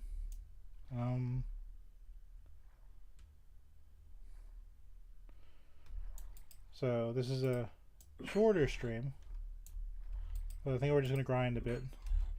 But I do want to gain some experience points. I think I can do it here. So we are in the Frenzied Shark room. And these are light blue, so I think we're going to hunt here for a bit. See if we get the Frenzied creature to spawn. We'll kind of bounce around between the mermaids and the sharks. And I'm going to keep an occasional eye on who, because beyond my asking people to do that, that may mean someone says, hey, Finnegal's up, and they may come down here and kill him on their own. So I may just have to be patient, see if someone does come down here for the items. The thing about Finnegal is he doesn't drop every piece for their epics. I think it's a mage and enchanter both need different pieces. So they may not have what they need on one kill. I'm just aggroing everything, aren't I?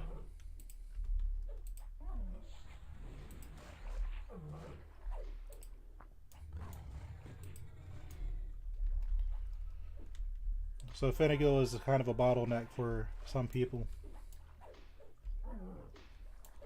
So we'll see what happens.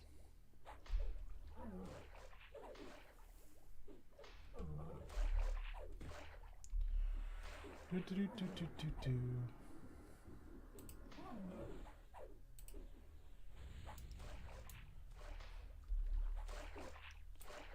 kind of funny looking if you think about it.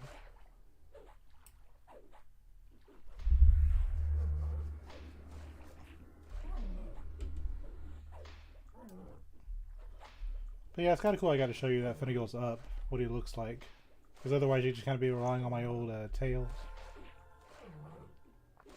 I could have sworn. I think there's another secret door block somewhere. I can't be imagining that. I used to... Because I don't think I was in that room. I think there's another block somewhere. It's not on this map. Go past the fallen gate. So remember the fallen gate. It didn't go this way. There has to be something... I remember it being a kind of a checkerboard thing.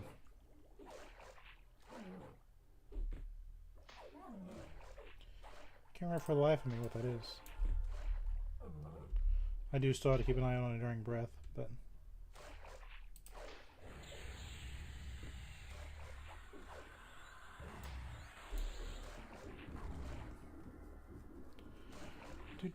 Do.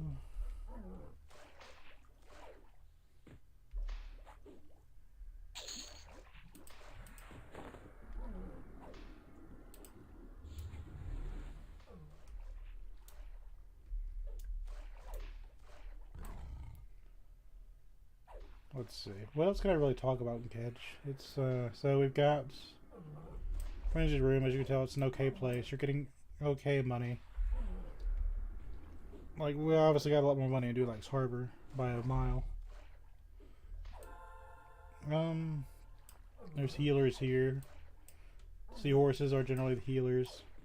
Got seahorses in the Finnegal room, which those can fully heal Finnegal, who is nuking you and dispelling your enduring breath, making the fight 500 times harder. But let's see.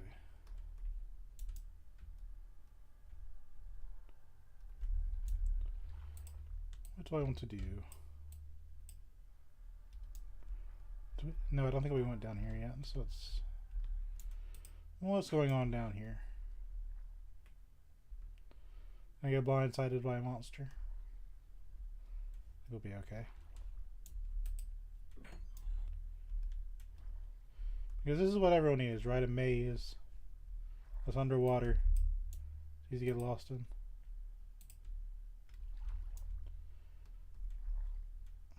So this is the bull shark room. He's not very strong, but he's there.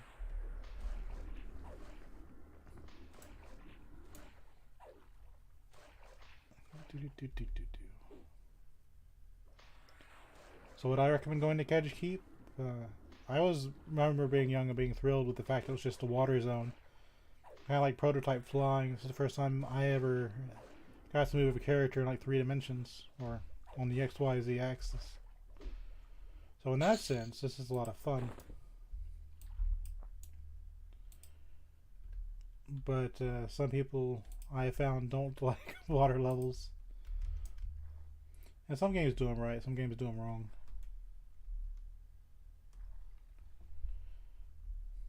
Like, part of me is curious on what Finnegal drops, but the only character I have that's capable of killing Finnegal is not on the server. So, and he may not be up on the other server. So that'd be a huge waste of time.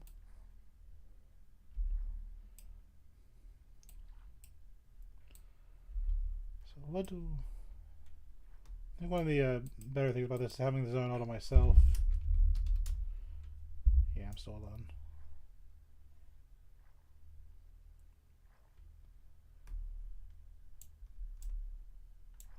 Yeah, we'll take us some mermaids. Remember, even though they have the model, the actual thing is at their feet. Oh, hi. How you doing? We'll just fight every mermaid except for the one I wanted to target. That should be okay.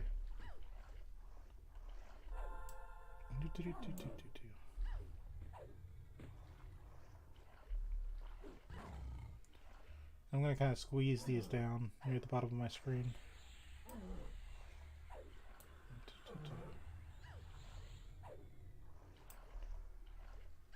Give myself some more space.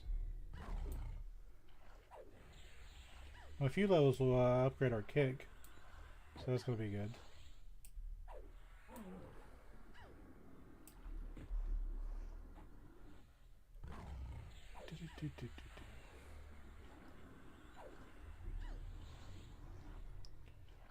You know, we could put songs down. Oh. I'm going to forget what that's for. Can we?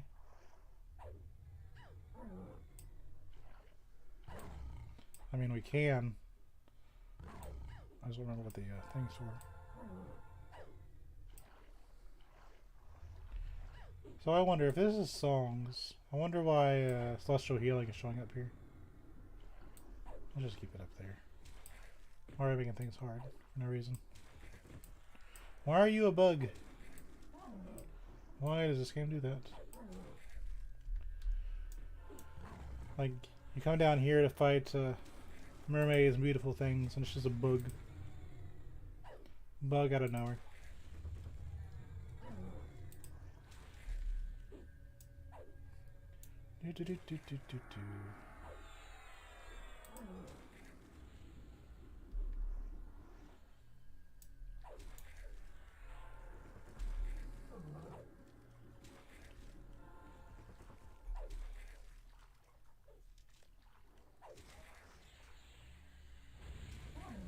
So we got 2 bugs.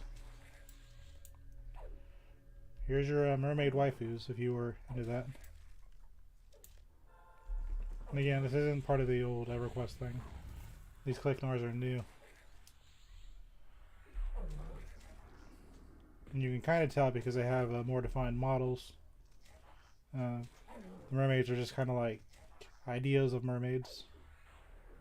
Like N64 mermaids, these are more later generation things.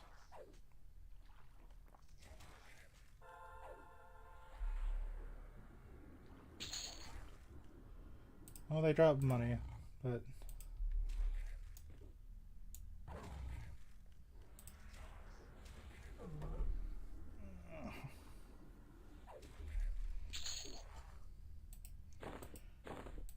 you know, if I was more intelligent, I think what I would have done is said, hey, if any goes up, if anyone needs an epic piece.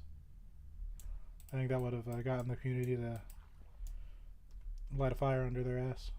Gonna do what I want them to do. There's an art to it. I remember when I would make raids as an old raid leader, you'd have to sign up on a site, and if you didn't go to a zone that people wanted to go to, no one would come to your raid. So even as a raid leader, you're kind of just trying to manipulate people to do what you want them to do. Because you can't go flat out and say, hey, go do this. You know, because people get uppity about that. But if you want someone to take a death touch, you have to kind of give them a reason to do it. I didn't really care, because if I took a death touch, that meant I get to kind of just sit down and just kind of enjoy the battle being fought for me. I didn't have to worry about a whole lot. But I played at night, so I had to off tank a lot. I didn't get the easy way out.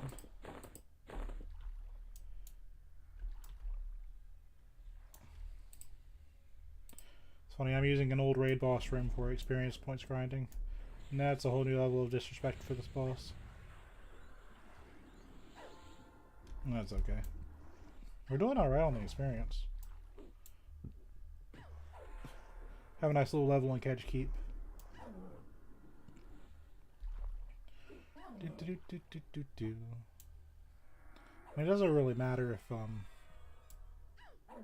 I take out these named monsters. I'm pretty sure that's an enchanter, and she might charm me. And if I get charmed, you know, I'll lose my levitation buff. So I'll play cautious. Actually, let me see something. Frame rate's going to go down to the toilet for a second, but it's important.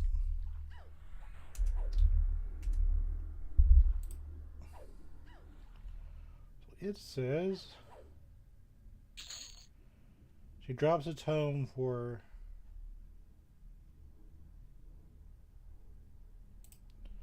okay. She drops a tome for a paladin quest.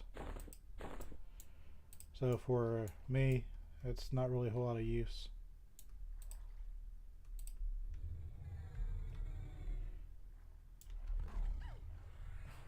She was casting a spell. Did you see it? I didn't. I'm going to get behind this green creature. Pew.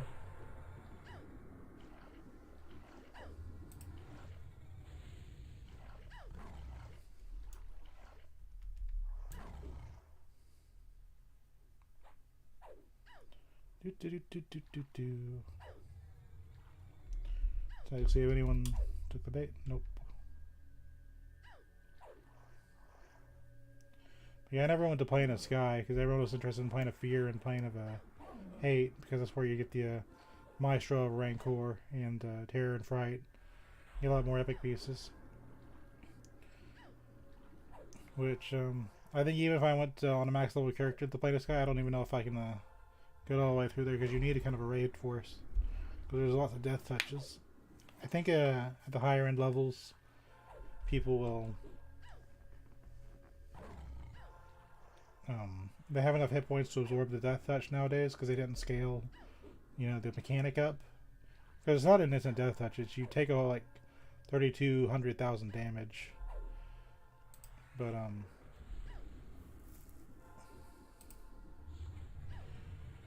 it's how to explain? It refreshes about every minute.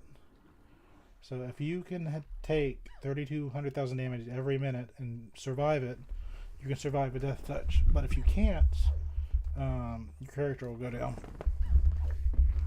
And my character has almost 5,000 hit points, so he cannot take a death touch. And I think my highest level character, he's not up in there. I'm not an in-game player. I used to be at one point when the game was new. You know, I used to take this pretty seriously. But now we're just kind of on vacation. Or I just remember, like, you know, I have Enduring Breath. I really like Kedge Keep, you know. Go down here. I really didn't expect Pinnacle to be up.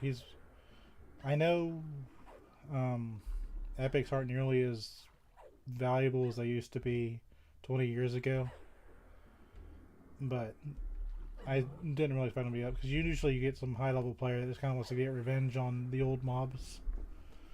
Like, I remember I went to the Plane of Fear, just kind of relive old memories before I decided to do streaming, and Plane of Fear was empty. Someone had wiped out the entire zone.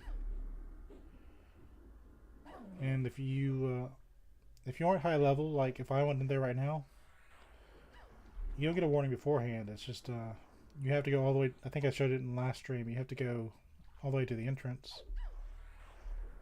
If the monsters aren't up, that's real easy. But if they are up, you know, that's kind of a thing. And I'll be honest, the gods in this game are on the same level of decoration as this mermaid. They're not super awesome looking. I mean, they get the point across on what they are, but yeah, it's fine.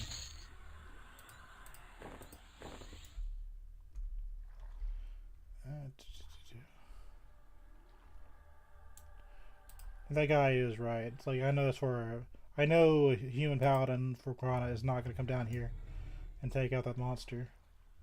But if for some reason they wanted to, you know. Here's an upstage area. I don't remember that being up there. Check that out. Because it is an MMO and it's an older one. So if somebody is trying to do a quest and you knock out their quest mob.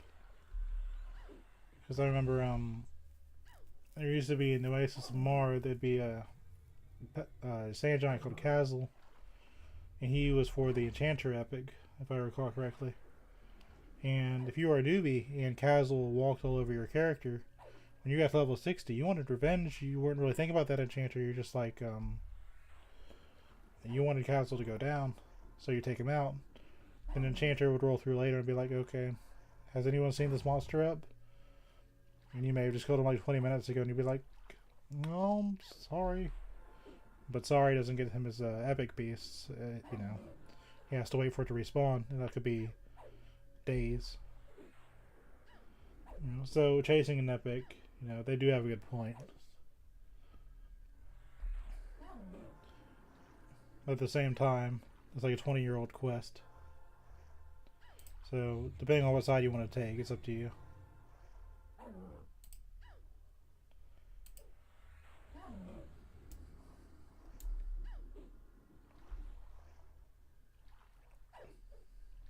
But you gotta remember, this is an older community. This isn't... most of the players here are usually retirees. You're talking 40, 50, 60 years old. I'm not young myself. I'm going to be 40 in a few years. So that's kind of the what you're dealing with. And young people aren't here anymore. So I'm just going to go walk up here and just aggro 3 mermaids out of the blue. This was safe. I think, no, I'm getting a surplus because, so I am making a little bit of money. So let's fight 4 mermaids at one time because my intelligence is apparently 0. Now let's peek down this hallway, see if we can find some more.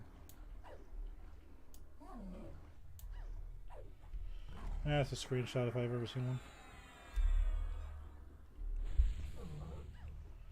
Let's drop the frame rate for a second while I open another program. There we go. At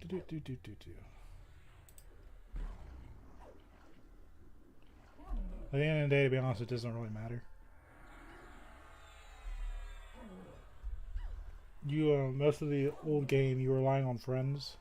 So if you had friends to can help you with things, like in Velius, the most important spell for a cleric was complete heal if you were going to do raiding and fight the Avatar of War, right? You get that spell like level 50. You don't go on a special quest, you don't need to go do anything special. Like, the reward for the cleric epic is, and it's the most useful epic, that's casting Resurrection without using mana. Nowadays you have mercenaries, which will resurrect your character for no mana. So this cleric I have is an epic cleric, in that kind of, speaking in that fashion. So my epic, which was the paladin epic, required me to go kill on site in a Freeport because I had to kill Sir Lucan de Lair. And they changed Freeport so where paladins got the short end of the stick because we were KOS and we couldn't just like relax in that town. And I had to get books off 2 raid mobs, which after level 52 you can't fight anymore, so you had to stay low level, which kind of crippled my growth overall. Yeah, there was this game has a whole lot of caveats.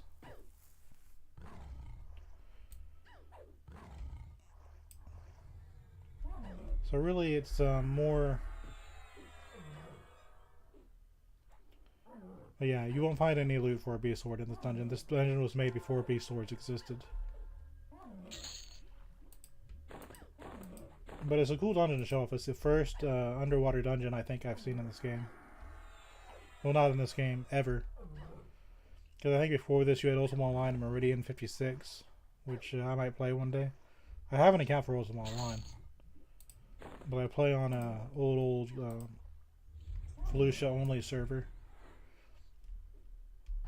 So beyond showing you off some areas, I don't really know how I'd make that entertaining. But this I think I needed to show before I raid, because I'm almost out of level this place. It's like a level 50 raid dungeon. But it's cool. I mean, I think they have Siren's Grotto, which kind of reuses the mermaids model, but this is where it came from. But I didn't really spend a whole lot of time in Siren's Grotto. I'm going to refresh Enduring Breath because well, this might be a good time just to rebuff altogether.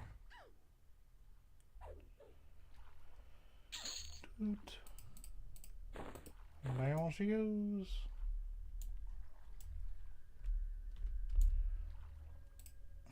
What is this then? Well, let me see what's down here first.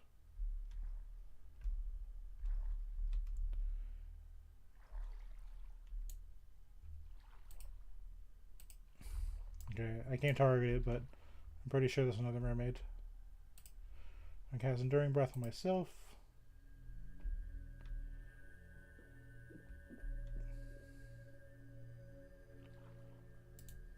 So I wonder why my mercenary isn't healing me. I've been sitting at 85% health for a minute. He's a full mana.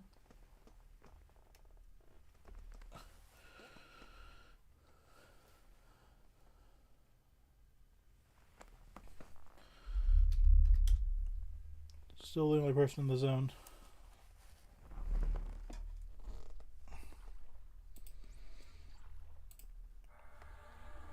It's okay.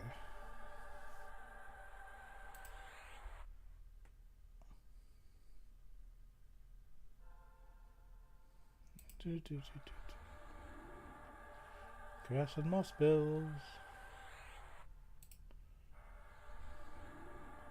Now, if you're a warrior, you have to do this, but pretty much every class is some sort of downtime situation where they do things like this. I think those fish are there so you can get fresh fish and fish scales. So I haven't killed one because I haven't seen the need for it. But even though those fish don't have name tags, you can absolutely take them out.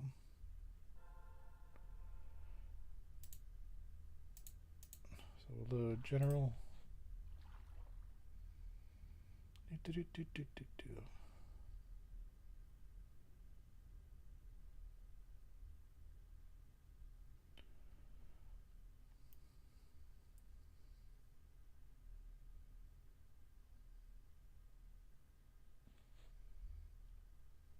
Reload Enduring Breath.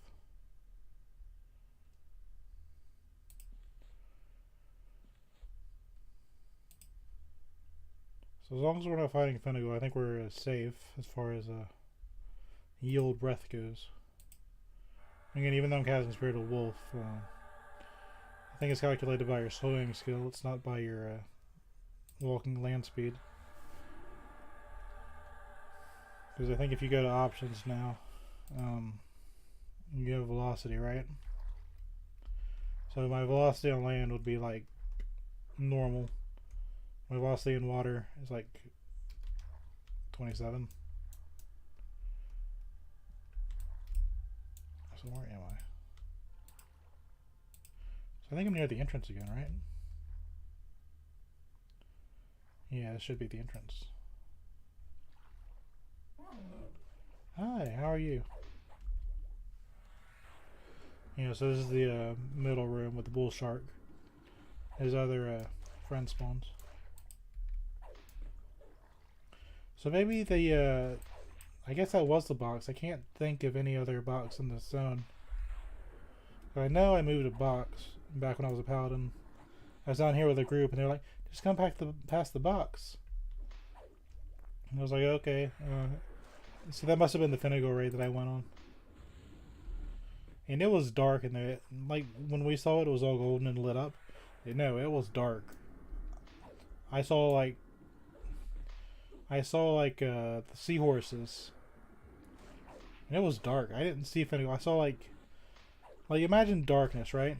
And then like here you see all your friends, you see all their name tags, and they're all just kinda like doing their own thing. Then you see like this eel in like a robe that moves his hands, and all of a sudden you can't breathe. You're like, oh, my enduring breath got dispelled. If you catch it in the first place, you kind of just see your air bar come back, and it was and that was actual panic. If I ever seem like I'm relaxed a lot of the times, it's because I have seen panic. I've faced the fear. I have seen scary things that will stress you out. That you have no control over. You have to rely on other people. You have to rely on other people.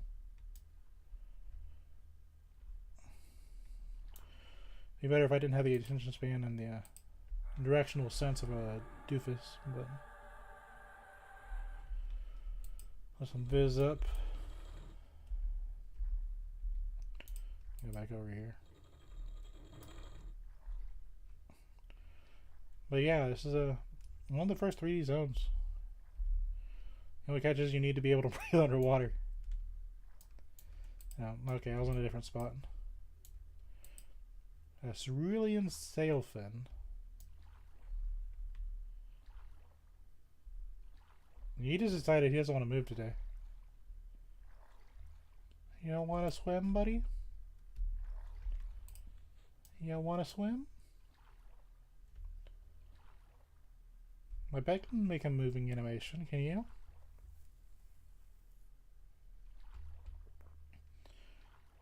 I guess making sure the sharks can swim properly isn't a top priority.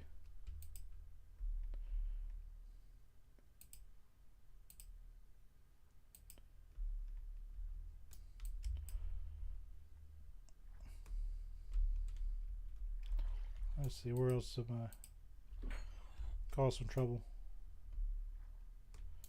Let's go and take out this hammerhead. I skipped him last time, but he's obviously a placeholder for something else.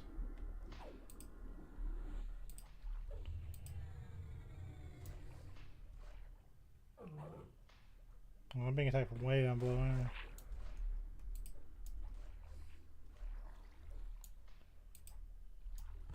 There he is.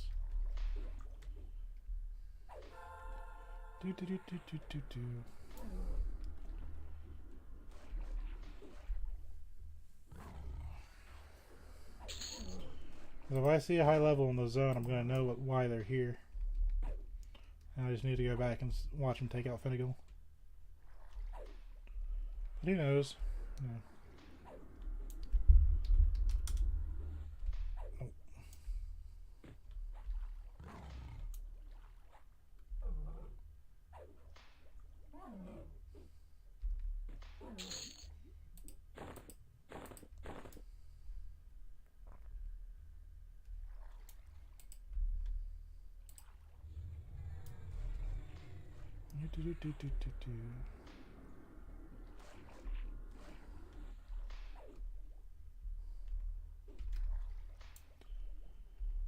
Taking out sharks like it's nothing.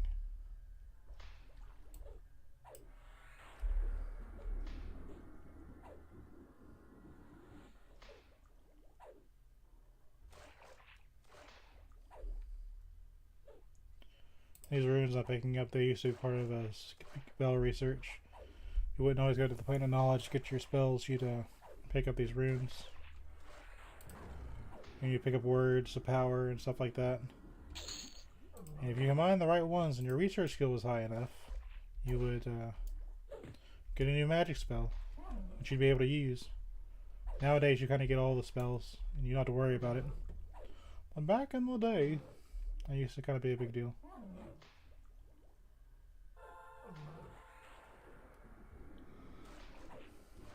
I think it's kind of funny, even with the dragon, that's the newest model they made. His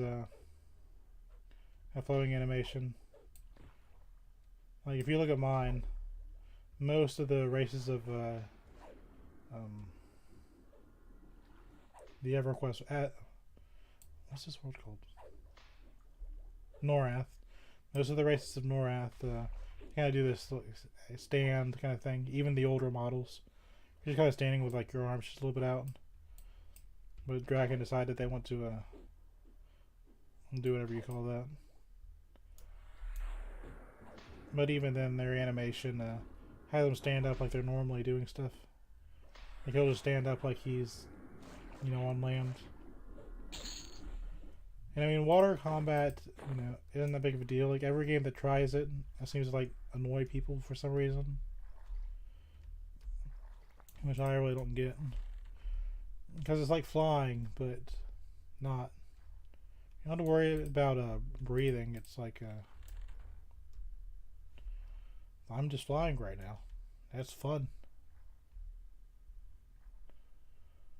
But I usually have different tastes than other people, so that's fine. And I'm getting some good swimming skill from this. I have been neglecting it. Like if you're at Crescent Reach, you can there's a river where you can just kind of like swim back and forth in. It's kind of low risk. You can just get your skill up there. You know, right next to Crescent Reach. But doing it out in the wild works too. I think we're in the frenzied shark room again. Yeah, let's go ahead and cause some problems. What I'm trying to do now is it's kind of like floating around different from area to area. We're going to not bother with the things out in the seahorse land because we don't want to deal with the healers. But if we do get one of these other ones, so we won't be going after Undertow since he's not up. But yeah, it was so weird back in the day. Like when you were a newbie, A State of Unrest was really popular. But you'd go outside sometimes, you know, the people would train in the zone pretty often. You're just newbies biting off more than they can chew, really. And then you'd come out there and you just see like 40 high-level geared players, all level 50, just kind of like sitting on top in that middle island. You just kind of watch them from the State of Unrest, and you'd be like, "What's going on there?" And then they all go underwater, and then you wouldn't see them again. And that was weird. You know, when you were a newbie, you know, we didn't have like World of Warcraft didn't exist yet. We didn't have that kind of stuff to go off of. So all of a sudden, you just, you know, it was a completely unique experience. All of a sudden, you just bloop, and all of a sudden, nobody was in the zone anymore. You were just like, what? So you start swimming around a little bit yourself when you find Kedge Keep, because we didn't have maps back then. Then you're just like, how do I explain? We're on Fader, I think.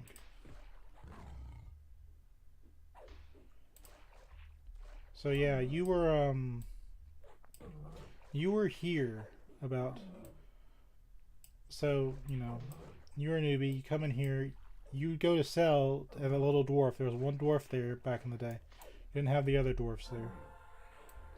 So you would be about here, you know, maybe there was a train, maybe you just wanted to kind of get some peace, maybe you want to wait for your friend, you know, you had tons of reasons. But you'd be about here. And the raid group would be either here, here, here, or they'd just be on top of the water floating with levitation, like I have now. I think that Dead Man's Floating too, which Dead Man's Floating is a necromancer spell, which lets you levitate, not breathe, and I think at some point it became permanent. I don't think it was originally. I think it was like an hour long. But Dead Man's Floating was a big thing. It gave you like a little Grim Reaper icon. But you'd see them. They'd just be like this huge raid. They would usually go after Finnegal. I guess you'd have like a ranger like zone in and see if he's up. I mean, you know, you kind of see them up here just buffing and preparing. And then they'd all swim down to Kedge Keep. And as a newbie, they didn't understand what was going on, didn't really know there was a dungeon down here. You just be like, what? So that kind of gave this zone a special mystique to me. As you can tell now, you're fighting sharks, you're fighting seahorses. You've seen Finnegal in the stream. I couldn't get anyone to come down here and kill him, but that's probably for the better. Somebody may need that epic piece. I doubt it, but you know, it's possible. To them, all they really know is I'm just kind of a random player. They don't know who I am. But I've been around this dungeon once or twice.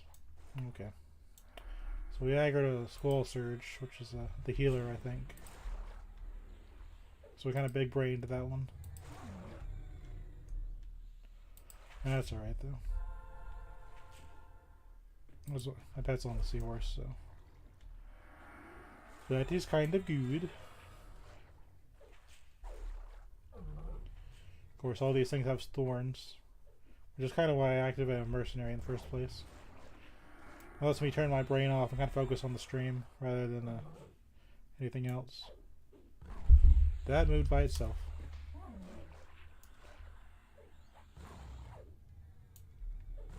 Did I click that and not realize it?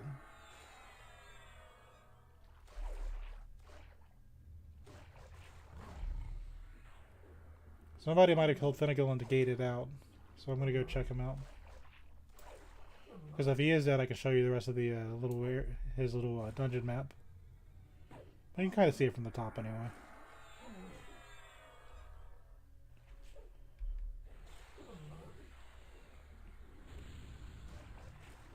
Let's see. EverQuest maintenance usually happens, or most MMOs for some reason, in Steam and stuff like that, do their maintenance on Tuesday, for some reason. So usually after maintenance, things spawn, even though they, maybe normally wouldn't have. But there are probably still people out here that like keep a timer on when everything will respawn. It used to be in the old days, we used to have GMs actually in the game, like actual people that enjoyed games, be GMs, and they would tell the top guilds, okay. They kind of like work saying, okay, so you can have this raid this week. The next week we'll let this guild do this thing. There was a huge thing. Most of the people like Abzor and stuff, they were in contact with the devs teams. So like the raiders and devs were like, talking to each other so they could make sure the game was fun for them. And they kept wanting them harder and harder challenges. But this dungeon is kind of what was originally intended. It wasn't like super difficult, but it had a kind of a twist. This twist being you needed enduring breath, you needed to be underwater. And like Carnora's Castle, the twist of that one is if you were an evil race, you'd lose access to the place where your boat landed in Kunark. Was losing access to your starting town is they did it to Paladins too, because we lost Freeport when we did our Soulfire epic. It wasn't that unusual. That's just kind of how the game was meant to be played.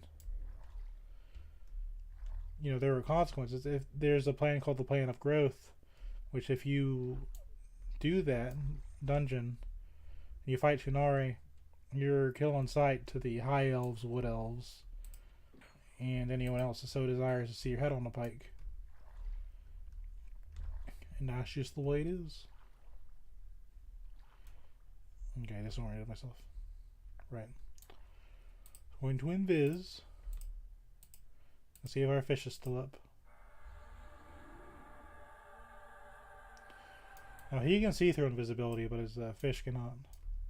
The seahorses can't. But again, the main danger of Finnegan is he'll dispel your enduring breath. He dispels a lot. So even though I might actually be able to take him on, I'll be fighting, trying to keep myself breathing. Yeah, he's still up. You kind of see what the thing looks like. You just gotta fight him on the star. You swim down there, you fight these seahorses, which respawn kind of slowly, but not slowly enough to where you don't have to worry about them. But you take your raid force. I remember fighting him up here. I think they pulled him up. Mine did. But I think you can go down there and fight him down there too. But this is what the olden raids looked like.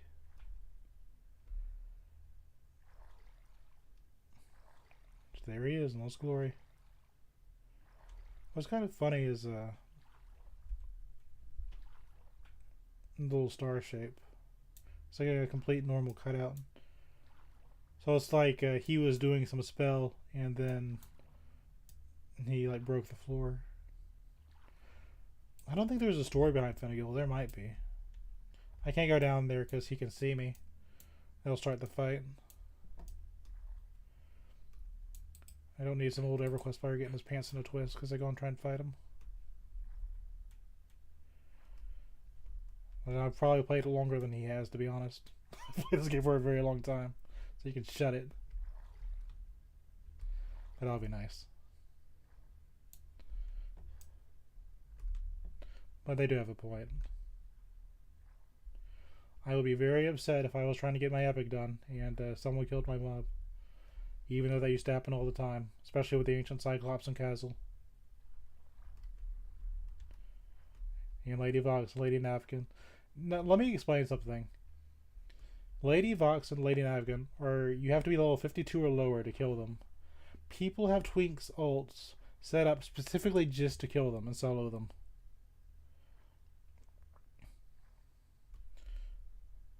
Do you get that? There's probably another way out. Let's go up. Nope, that's not it. This is the Seahorse Patriarch's room. Okay, let's go back to my actual zone. No, where am I? I'm in the Frigid Cauldron Shark room. I'm just stupid. Okay.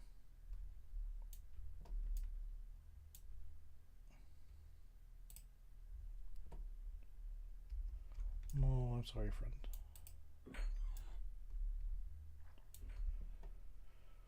Going back down into Yield Dungeon proper. Hello, Bull Shark. Hello, fish.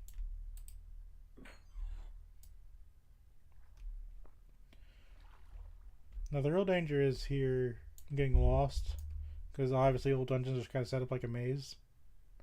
So if you're being chased by a monster and you're at death's door, then you know, it's obviously a problem. But when you're just kind of like relaxing like I am with a mercenary in your pocket, you're usually fine. Okay, I'm going in circles. I need to fix that.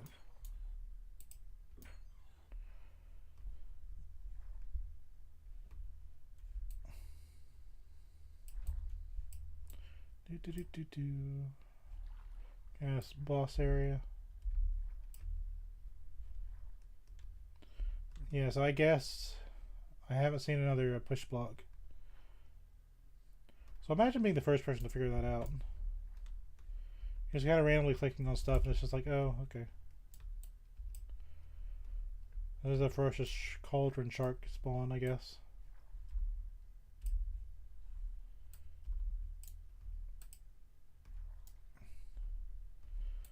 Okay, Stevian. Your urge to explore is getting you lost.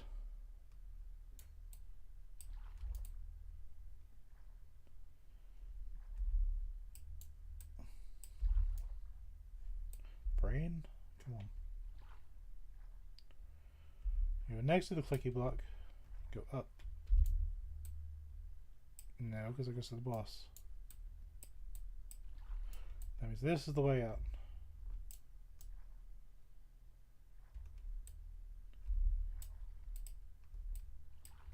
And this is the frigid card. Yep. Imagine doing this without a map, by the way. 0 maps, no spawn monsters. Just you in the game.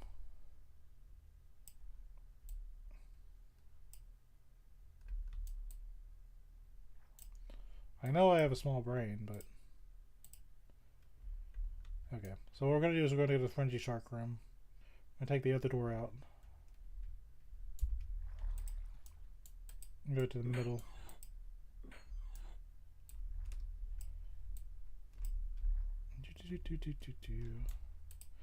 Gonna go past the bull shark, which I guess is the only way out for some reason.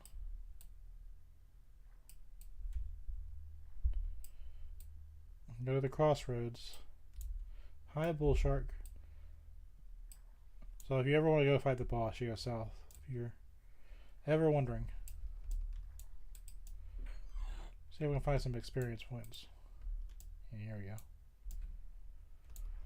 So we'll take out these cauldron sharks. For some of that wonderful experience points.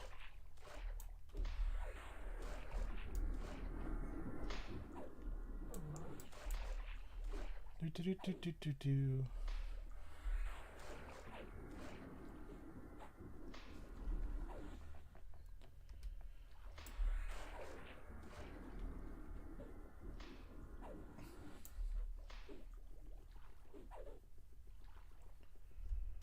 We're almost level 56.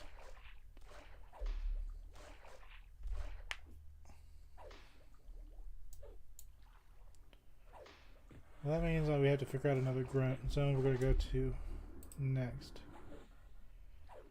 Hold on. Let's because mainly I just kind of want to show you guys some of the older zones. That's kind of the main goal of all this. Everything else really doesn't matter. Experience points is experience points. We got a cat's eye agate. No, we got an ornate defiant geode. Okay, sure. Anyway. Well, I'm getting mauled to death by sharks. That's not good attacking. Let's see. I kind of want to go to the gray next. Yeah, 40 to 55. If I don't go here, I'm going to outlevel it. So I'll do the gray next time I play. But we're going to play for another hour, so it's just going to be grinding. So, if you like, if you're really enjoying the gameplay, thank you. But we're just grinding. I do want to occasionally look out for other players coming in. See how they take out Finnegal.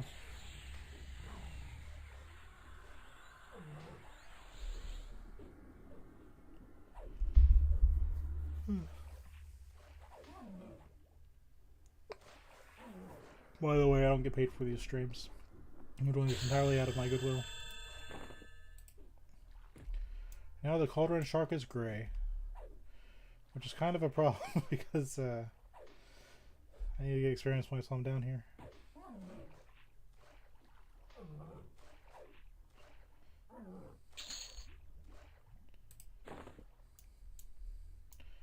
So we're going to invis up and we're going to memorize my next level spells.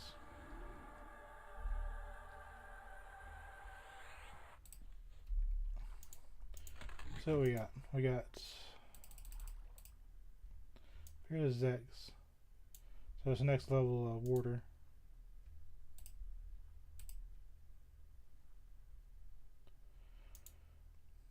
Spirit of Flame. Shifting Shield. Incapacitate. It's not as useful as it sounds.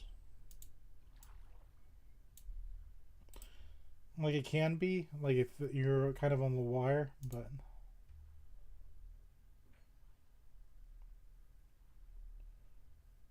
we'll save because if we're gonna do the gray tomorrow, we'll, or next week, we'll end up using that. And we'll switch to Spirit of Flame for our pet. Might as well just toss it on him. It's not hurting anything. I got 3 minutes on my Enduring Breath. I gotta do this quick.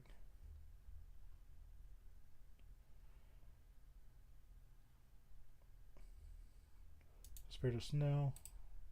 This was Spirit of Flame.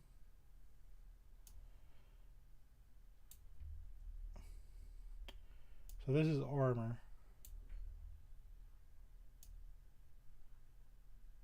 That's hit points. Hit points and attack rating. Magic resist. Dexterity.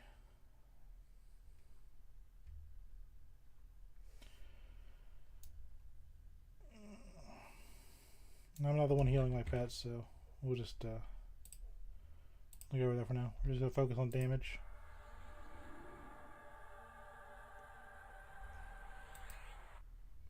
My spell was interrupted.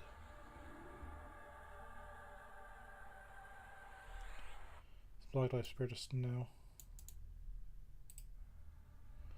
So we'll take that off. Spirit of Flame on. And we'll save that under buffs. Alright, I'm satisfied with that. Let's load general and get Enduring Breath back on, because I will regret it otherwise. We'll unsummon our pet at the end of the stream. Well, actually, what else can I really do down here? I need to probably go to the grave. I'm going to get some experience points out there. I wanted to show the dungeon, which I have.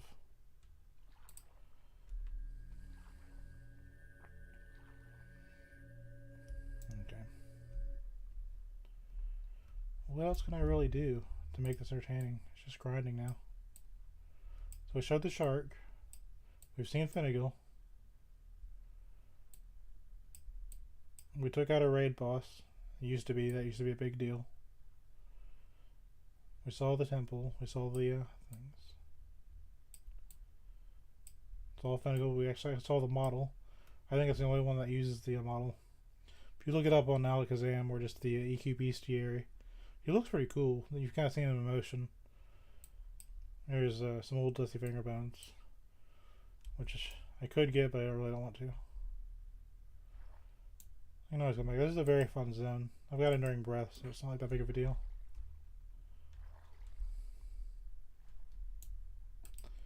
Problem is now I think I've outleveled the area because I was worried this would happen.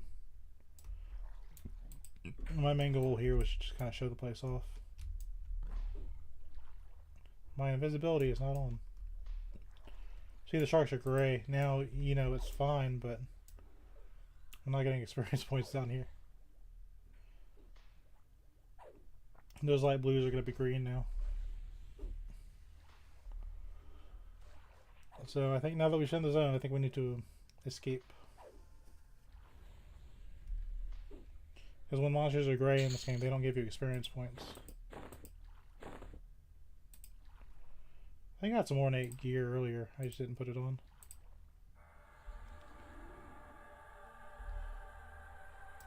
Okay. Unless I see a fronted shark, I think we're going to head on out. We've outgrown the area. I am kind of curious on what loot that Finnegal would have dropped, but he doesn't drop all of his loot table the entire time. Yeah, it's gray. I wanted to get out of here before I wanted to get in here before I ran out of experience levels. So, I did what I came here to do. But now, I have the same problem with the gray. The top level is 55 and I'm 56. So, I'm going to be struggling on that one too. Well, yeah, this is a very fun zone. Assuming that you can breathe underwater with either Dead Man's Floating, Enduring Breath. So, I think Necromancer, Shadow Knights, Druid, Ranger, Shaman, Beast Lord. Bard, maybe.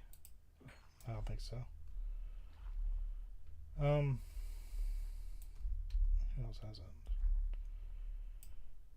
But there are items that you can get that let you breathe where there's no air.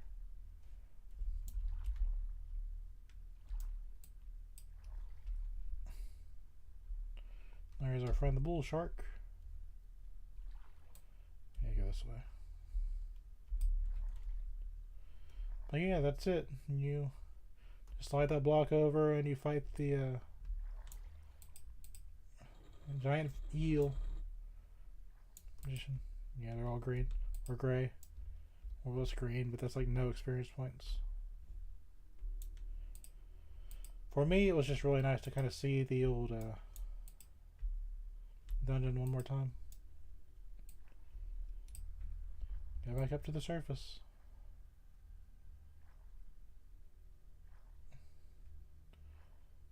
I wish there was kind of more I could show you, but I'd just be fighting grays and just kind of not doing a whole lot for myself. So yeah, this was a really good tour of Kedge Keep. I'm going to keep playing and get ready for the gray. So we'll do that.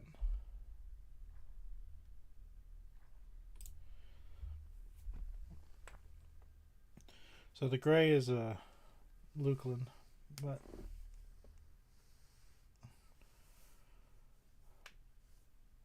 I'm glad I shut off the zone. I'm quite happy with that. I'm encumbered. I'm no longer encumbered. Hey, who would have thought that there would be a raid dungeon down here? Did have the side benefit of me raising my swimming skill, because I've been neglecting it. Yeah, cat and Kedge keep. Who would have thought?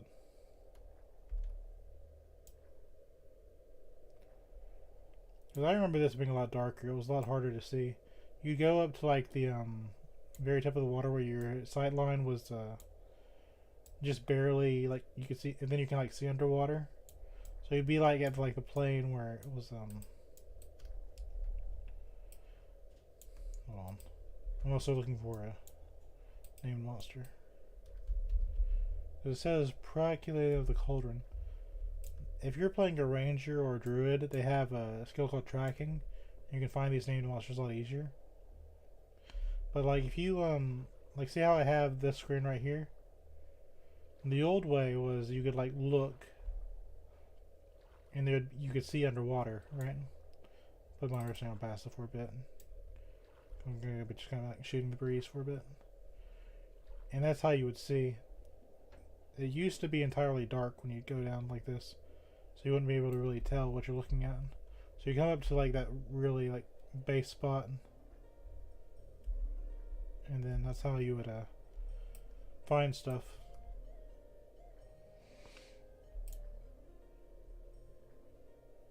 My stomach can still go up even further.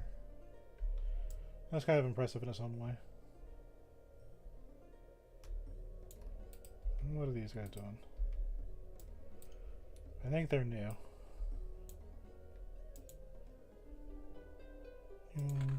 So let's see.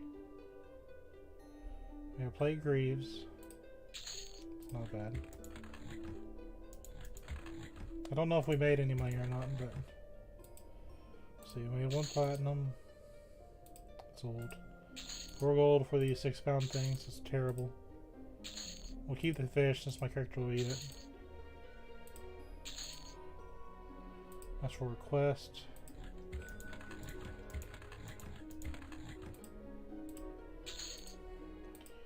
Find use for that. This is a little bit of platinum. Oh, mermaid scales.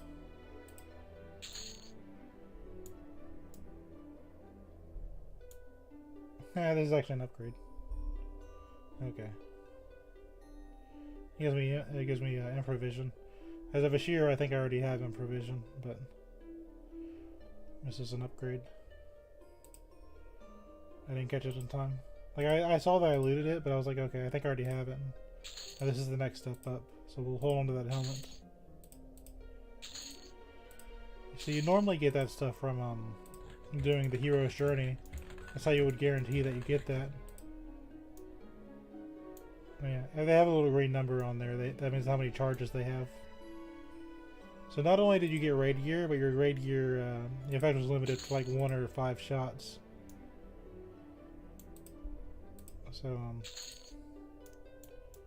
Deepwater Ink is used for a quest. I remember it being important, but that was like decades ago, in a literal sense.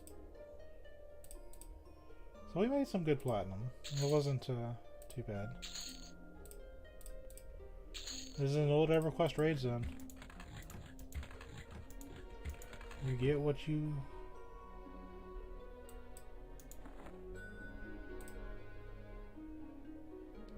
For some reason my fish scales aren't stacking. There's also seahorse scales. That's 4 platinum, that's platinum. Really, back in my day, my problem was getting enough money to buy my spells and afford things. You get like I think when Legacy of Keisha came out, everyone wanted to get a horse, but they were like really expensive. So like, okay, I got a horse. Now I can't feed myself. So it was just a pain in the butt. Well, you.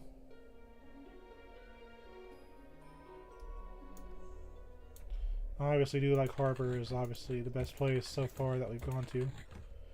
so far as that goes. I got an ornate defiant geode. And I also got this. So do I want 5 armor class or do I want 25 hit points? Doesn't matter. Let's go ahead and just use this. Extra hit points never hurt anybody. So we have a light green helmet now. Our new helmet shall be a slightly darker shade of green. We are moving up in the world. So we'll put this pink gem in my chest. A little bit of armor for that. Cool. Can't beat that. So this gave me heat vision. So if I was playing a human, at this point in the game you get an upgrade on your vision. But I think I already have it. So because rest of our level, we'll go ahead and leave my vet here to guard the Kedge keep. As you wish, oh great one. So what do I want to do now? So would you have guessed, beneath the waves here, you know, there was a raid dungeon. That blew my mind when I was younger. I didn't know what a raid was. Like, the entire concept was still kind of new. But this Kedge Keep was one of the first dungeons. Or raid dungeons, rather. So we're going to go to the Gray now. So, it's been a long time since I've been there. I guess the fastest way would be going to the Planet Knowledge. This is both the greatest zone and the worst zone in the game because it centralized everything. But I'll be honest, as a very old player returning, it's hard to kind of keep track of where everything is.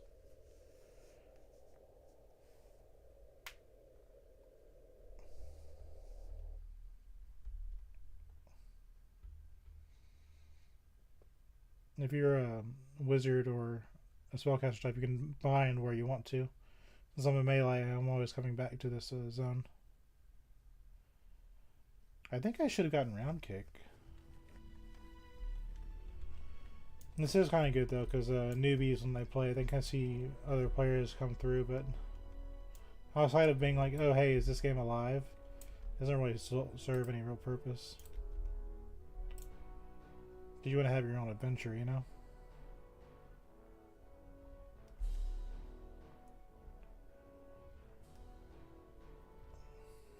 I'll try to make this week. It's probably going to be one of the shorter streams. Just because there's just not a whole lot really to show. But I wanted to show it before I went gray on me. Beast Lord.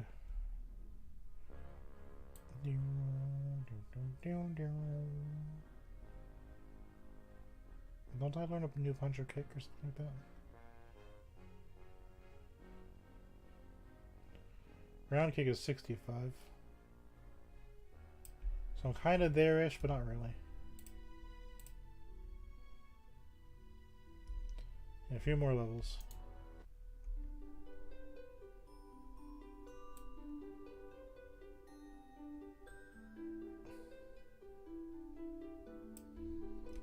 You're useless to me.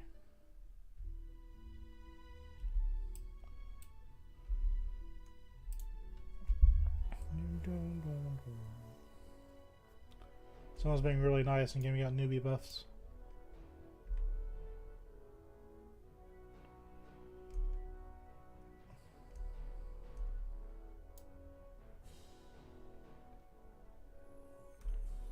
There is a dead body there. You died. It's one hell of a faceplant. I thought they died face up. Let me save them for the chicks. That is the first female dragon I've ever seen this dead. I've just never seen. Okay, there's something new every day. It was like 4 days ago someone just had a fall. Maybe they attacked a guard or something. Mysteries. So we're going to take the fish scales, combine those in the same stack, which didn't for some reason. Where's those fish? Destroy this. Destroy this. I'll put these fish in the first box. I go ahead and now when I do that, it'll last half as long. But I think I'm just gonna buy some food, just for the sake of it. So a bottle of milk is just a normal drink. Buying a stack of 100.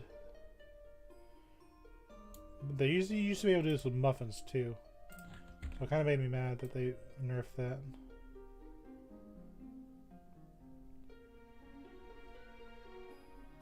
Because I don't like spending a lot of money on stuff I don't need to. It's more of a me thing than anything else, but...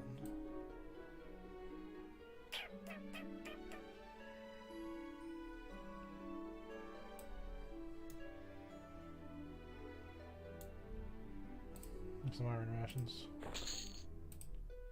Yes, I can summon food and water, but I don't want to start each stream like, oh, let me summon my food and water. So we'll do that. I'll solve that problem for a while. Let's go this way. I'll restore my Spirit of the Wolf. So I can move fast, faster than the naked eye.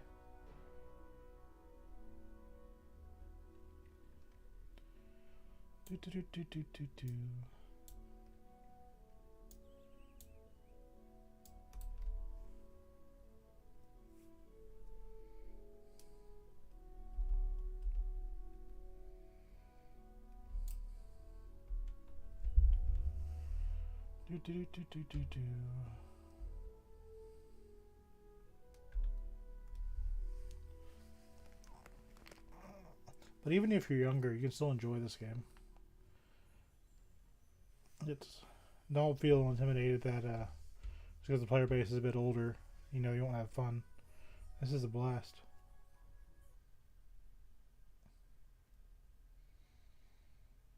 You can grind in dungeons, but you don't have to.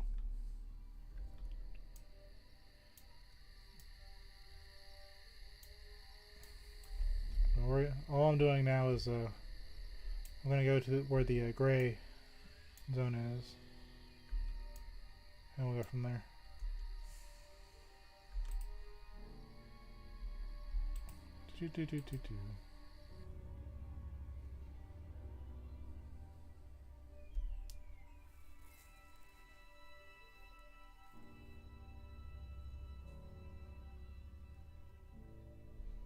You know, when I first started playing, the viewing zone was like this little square in the middle, and your UI was, you couldn't move it or adjust it or anything. It was really cool. You're like playing on like a scroll, like it was an old Dungeons and Dragons kind of thing.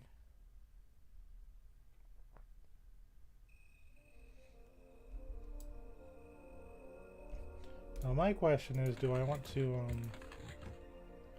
continue around to spells? My last one. I think we're good. We're not gonna hit level 60 in like one stream. Okay, so we'll go to the gray. If I remember my zones correctly.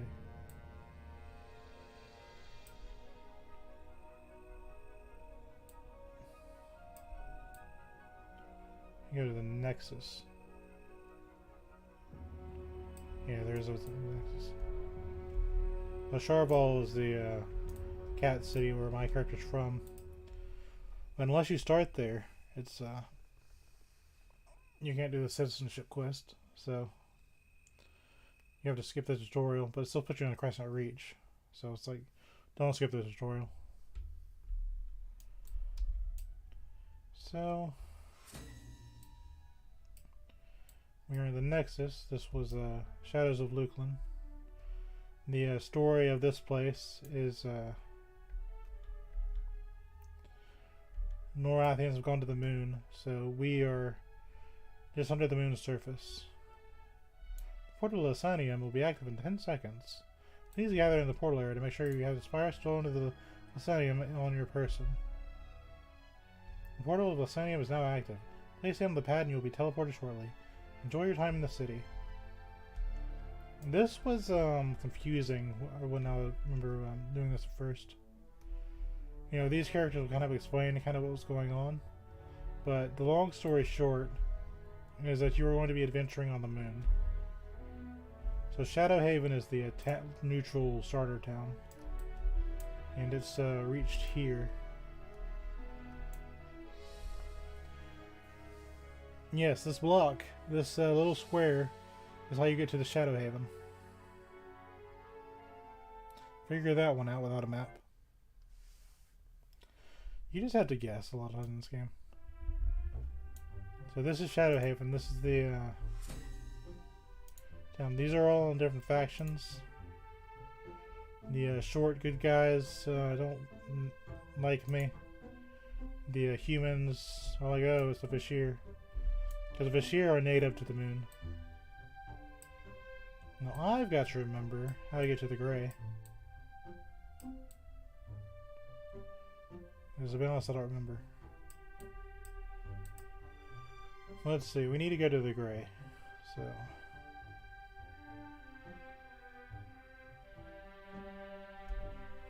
it's all on the map.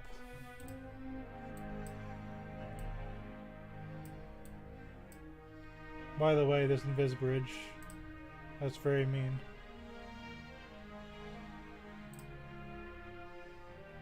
There it is. Okay, so we need to go to mods to tell us, or the hold on. And I'll get this, hold on.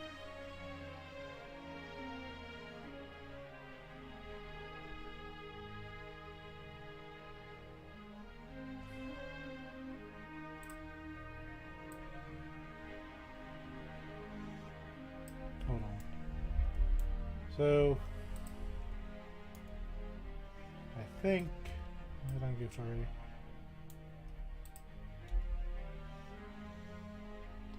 You know what?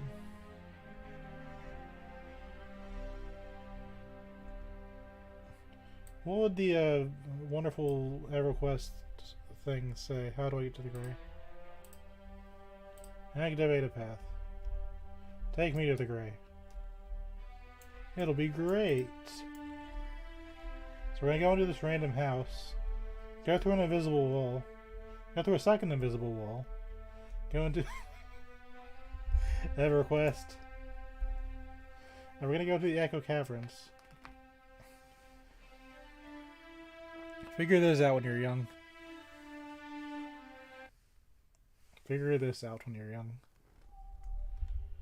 Missing forces prevent you from finding your destination easily. Thanks, game. So we'll drop you off here. And we'll tell you to go to the deep. Now,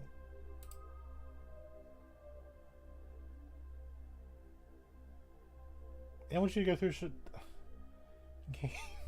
God, I hate this thing so much. Okay, so Shareza Temple is it's a very dangerous zone. So, but we're going to kind of tough through it. We're just going to show you what the game would want you to do. So you're on the moon. You don't know this place. It's just telling you, you're up here, right? See that? It's telling you to go to the deep. Right, and fun. How do you get there? You feel yourself starting to appear. Finished Starbucks is just like, what do I make about this cat person that disappeared?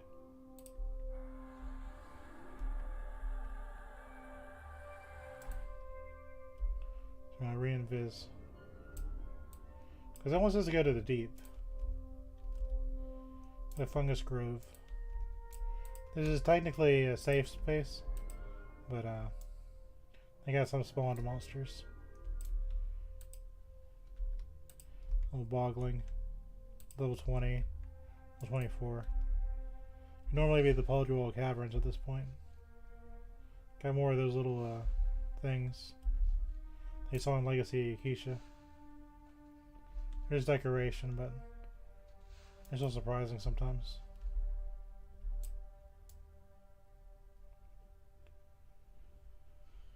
Well, yeah.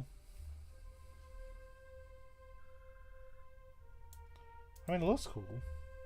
You're like level 20 and you're just hunting down here. You know, it's safe. It's right next to Shadow Haven once you figure out the 2 invisible walls.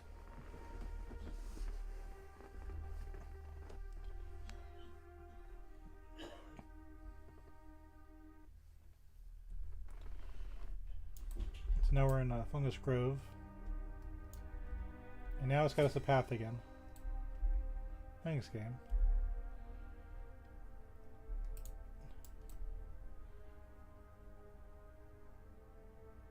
So this is a kind of a safe town. I'm not invisible right now. So if I was misbehaving and the guards didn't like me, you know, this could be a problem. There's merchants here and stuff. When we get to the dangerous places, I'll invis again. Well, there's yet another town. So, I mean, you have a lot of spaces you can kind of relax in this game. But it's kind of split up between hostile area, safe town, etc., etc. If I remember correctly, the guards don't help you very well. I have the old models because I think they look better than the new ones. But this is the expansion the new models came out. This is a...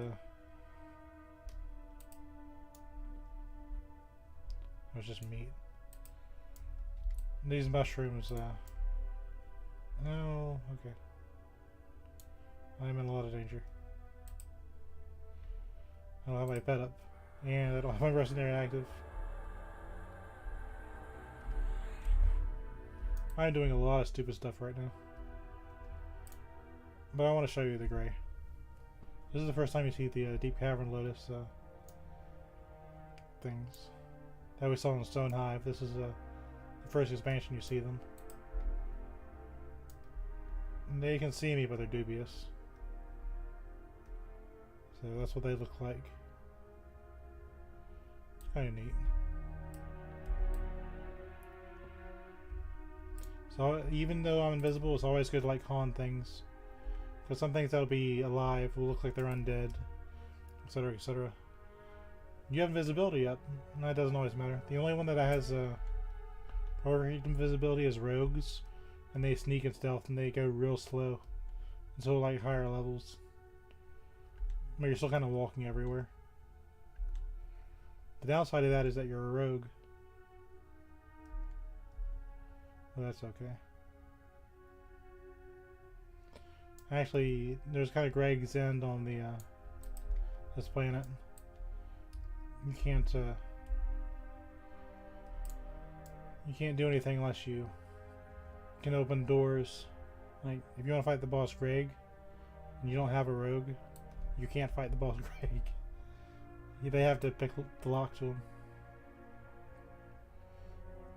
Well, they did change the hole, so maybe it's a little bit different. There's the Twilight Sea.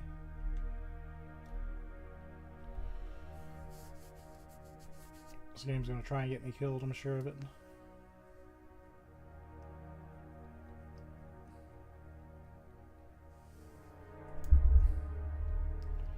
Click the zone. Sometimes you walk through, sometimes you have to click and interact.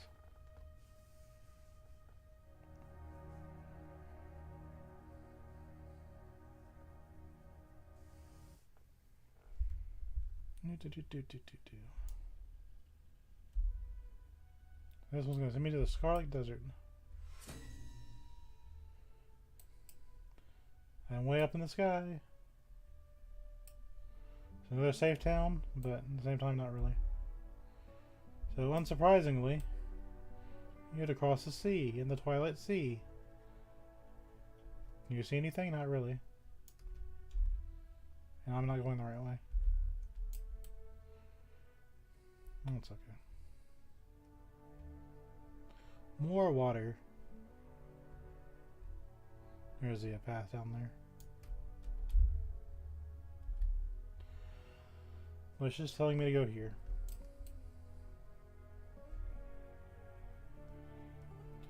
Do.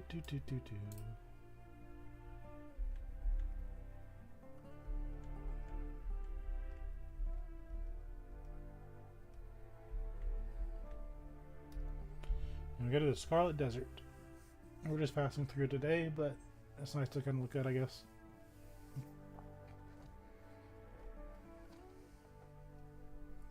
Some may say Rocket Knife is an alien, but he's an alien. Okay.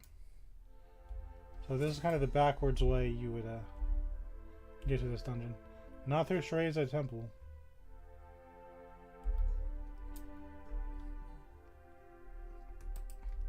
This is a level 35 zone. Yeah, so if you're about level 30, you come out here to this desert. And fight these things. I need a little bit of experience out here. But outside of being a rather dangerous area and kind of way out in the middle of nowhere, you know, you can hunt these things.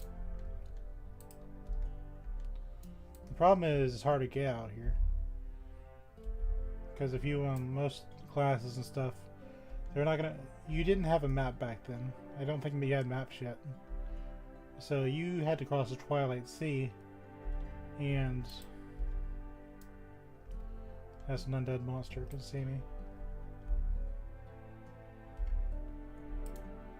I might be high enough level to get away with it, but nope, I'm not. So we're going to take advantage of our Spirit of the Wolf. I'm just going to keep going. You can't catch me.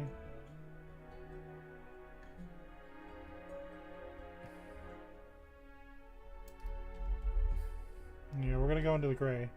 The gray's big thing is that it has no air. Well, we're kind of zoning in from the wrong side that I want to show you.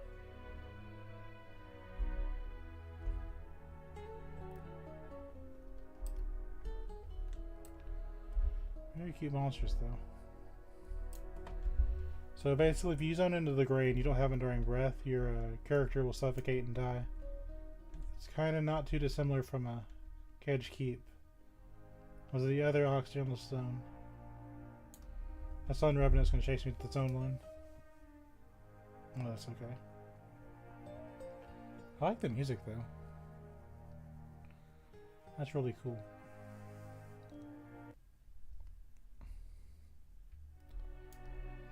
Your skin around your eyes tightens in reaction to the vacuum. So this is where you somebody who came in here and suffocated. That's exactly what happens. That's what's going to happen to me if I don't refresh my Enduring Breath. Your oxygen just goes. You need Enduring Breath to be in the zone. That's exactly what happened to that character. A plane of gray void extends into the distance. Yep. Okay. Fight my way over, aren't I? See, the thing is, the monsters kind of spawn out of nowhere. That kind of, there's like little traps all over the zone. I'm gonna need to summon my pet. But this is where we'll hunt next stream, so I'll kind of go into more detail. I'll go ahead and summon my pet.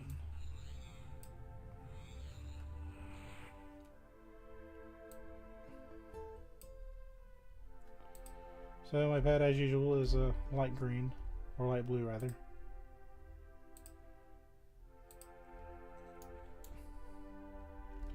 I'm not crouching for some reason. Get up. Now the thing is, what I wanted to do is come around from Mons Latalis, because that's what I'm familiar with the zone from. This is because these are higher level monsters, right? You wouldn't come from the Scarlet Desert in here. You come from a... That's what spawned and attacked me.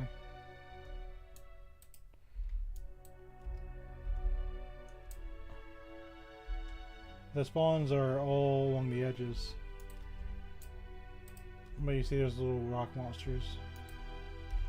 And I'll get some good experience much from these. If you have Enduring Breath, you cannot be in the zone because there's no air.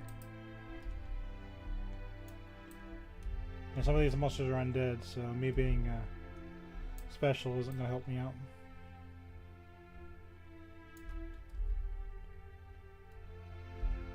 I wanted to come in from Mons Latalis. But no, the EverQuest game was just like, nope. Come on through Shreza Temple. Then you'll be here. Yeah. No. A sand explodes at your feet in a violent motion. A Zoxra Say emerged.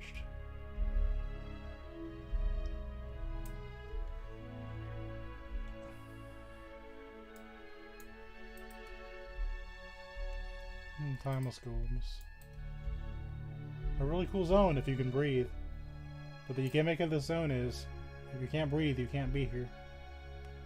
In Shreza Temple, that's a raid zone.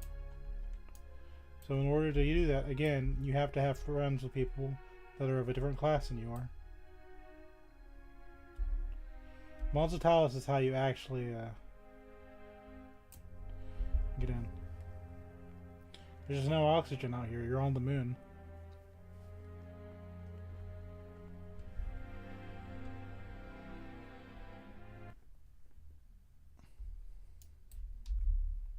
Well, this is a safer place. It's a little lower level. It's still out of the way. But this is how you so you come in from Mars Seru.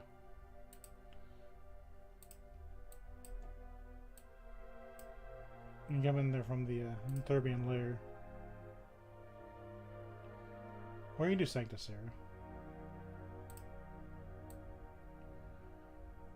This is a whole city, but it's real finicky because Sanctus Seru is a city, but it's also a raid zone. And this is just a very dangerous area. So we're going to camp out here. And this will be a shorter stream, but that'll be alright. So thank you for watching. I hope you enjoyed it. We'll continue this next week. I'm glad I got to show you Kedge Keep. We'll do the Grey next time. And we'll go to a zone that a lot of people don't have access to, which I think will be fun. So again, thank you for watching. I hope you enjoyed Kedge Keep. I showed you everything there was to the zone. Had a little fun. I'm going to show you kind of how the community is. You got to see a rare mob that normally isn't up. With a rare, pretty cool model, if I say so myself. So thank you again. Hope you have a wonderful night. Bye.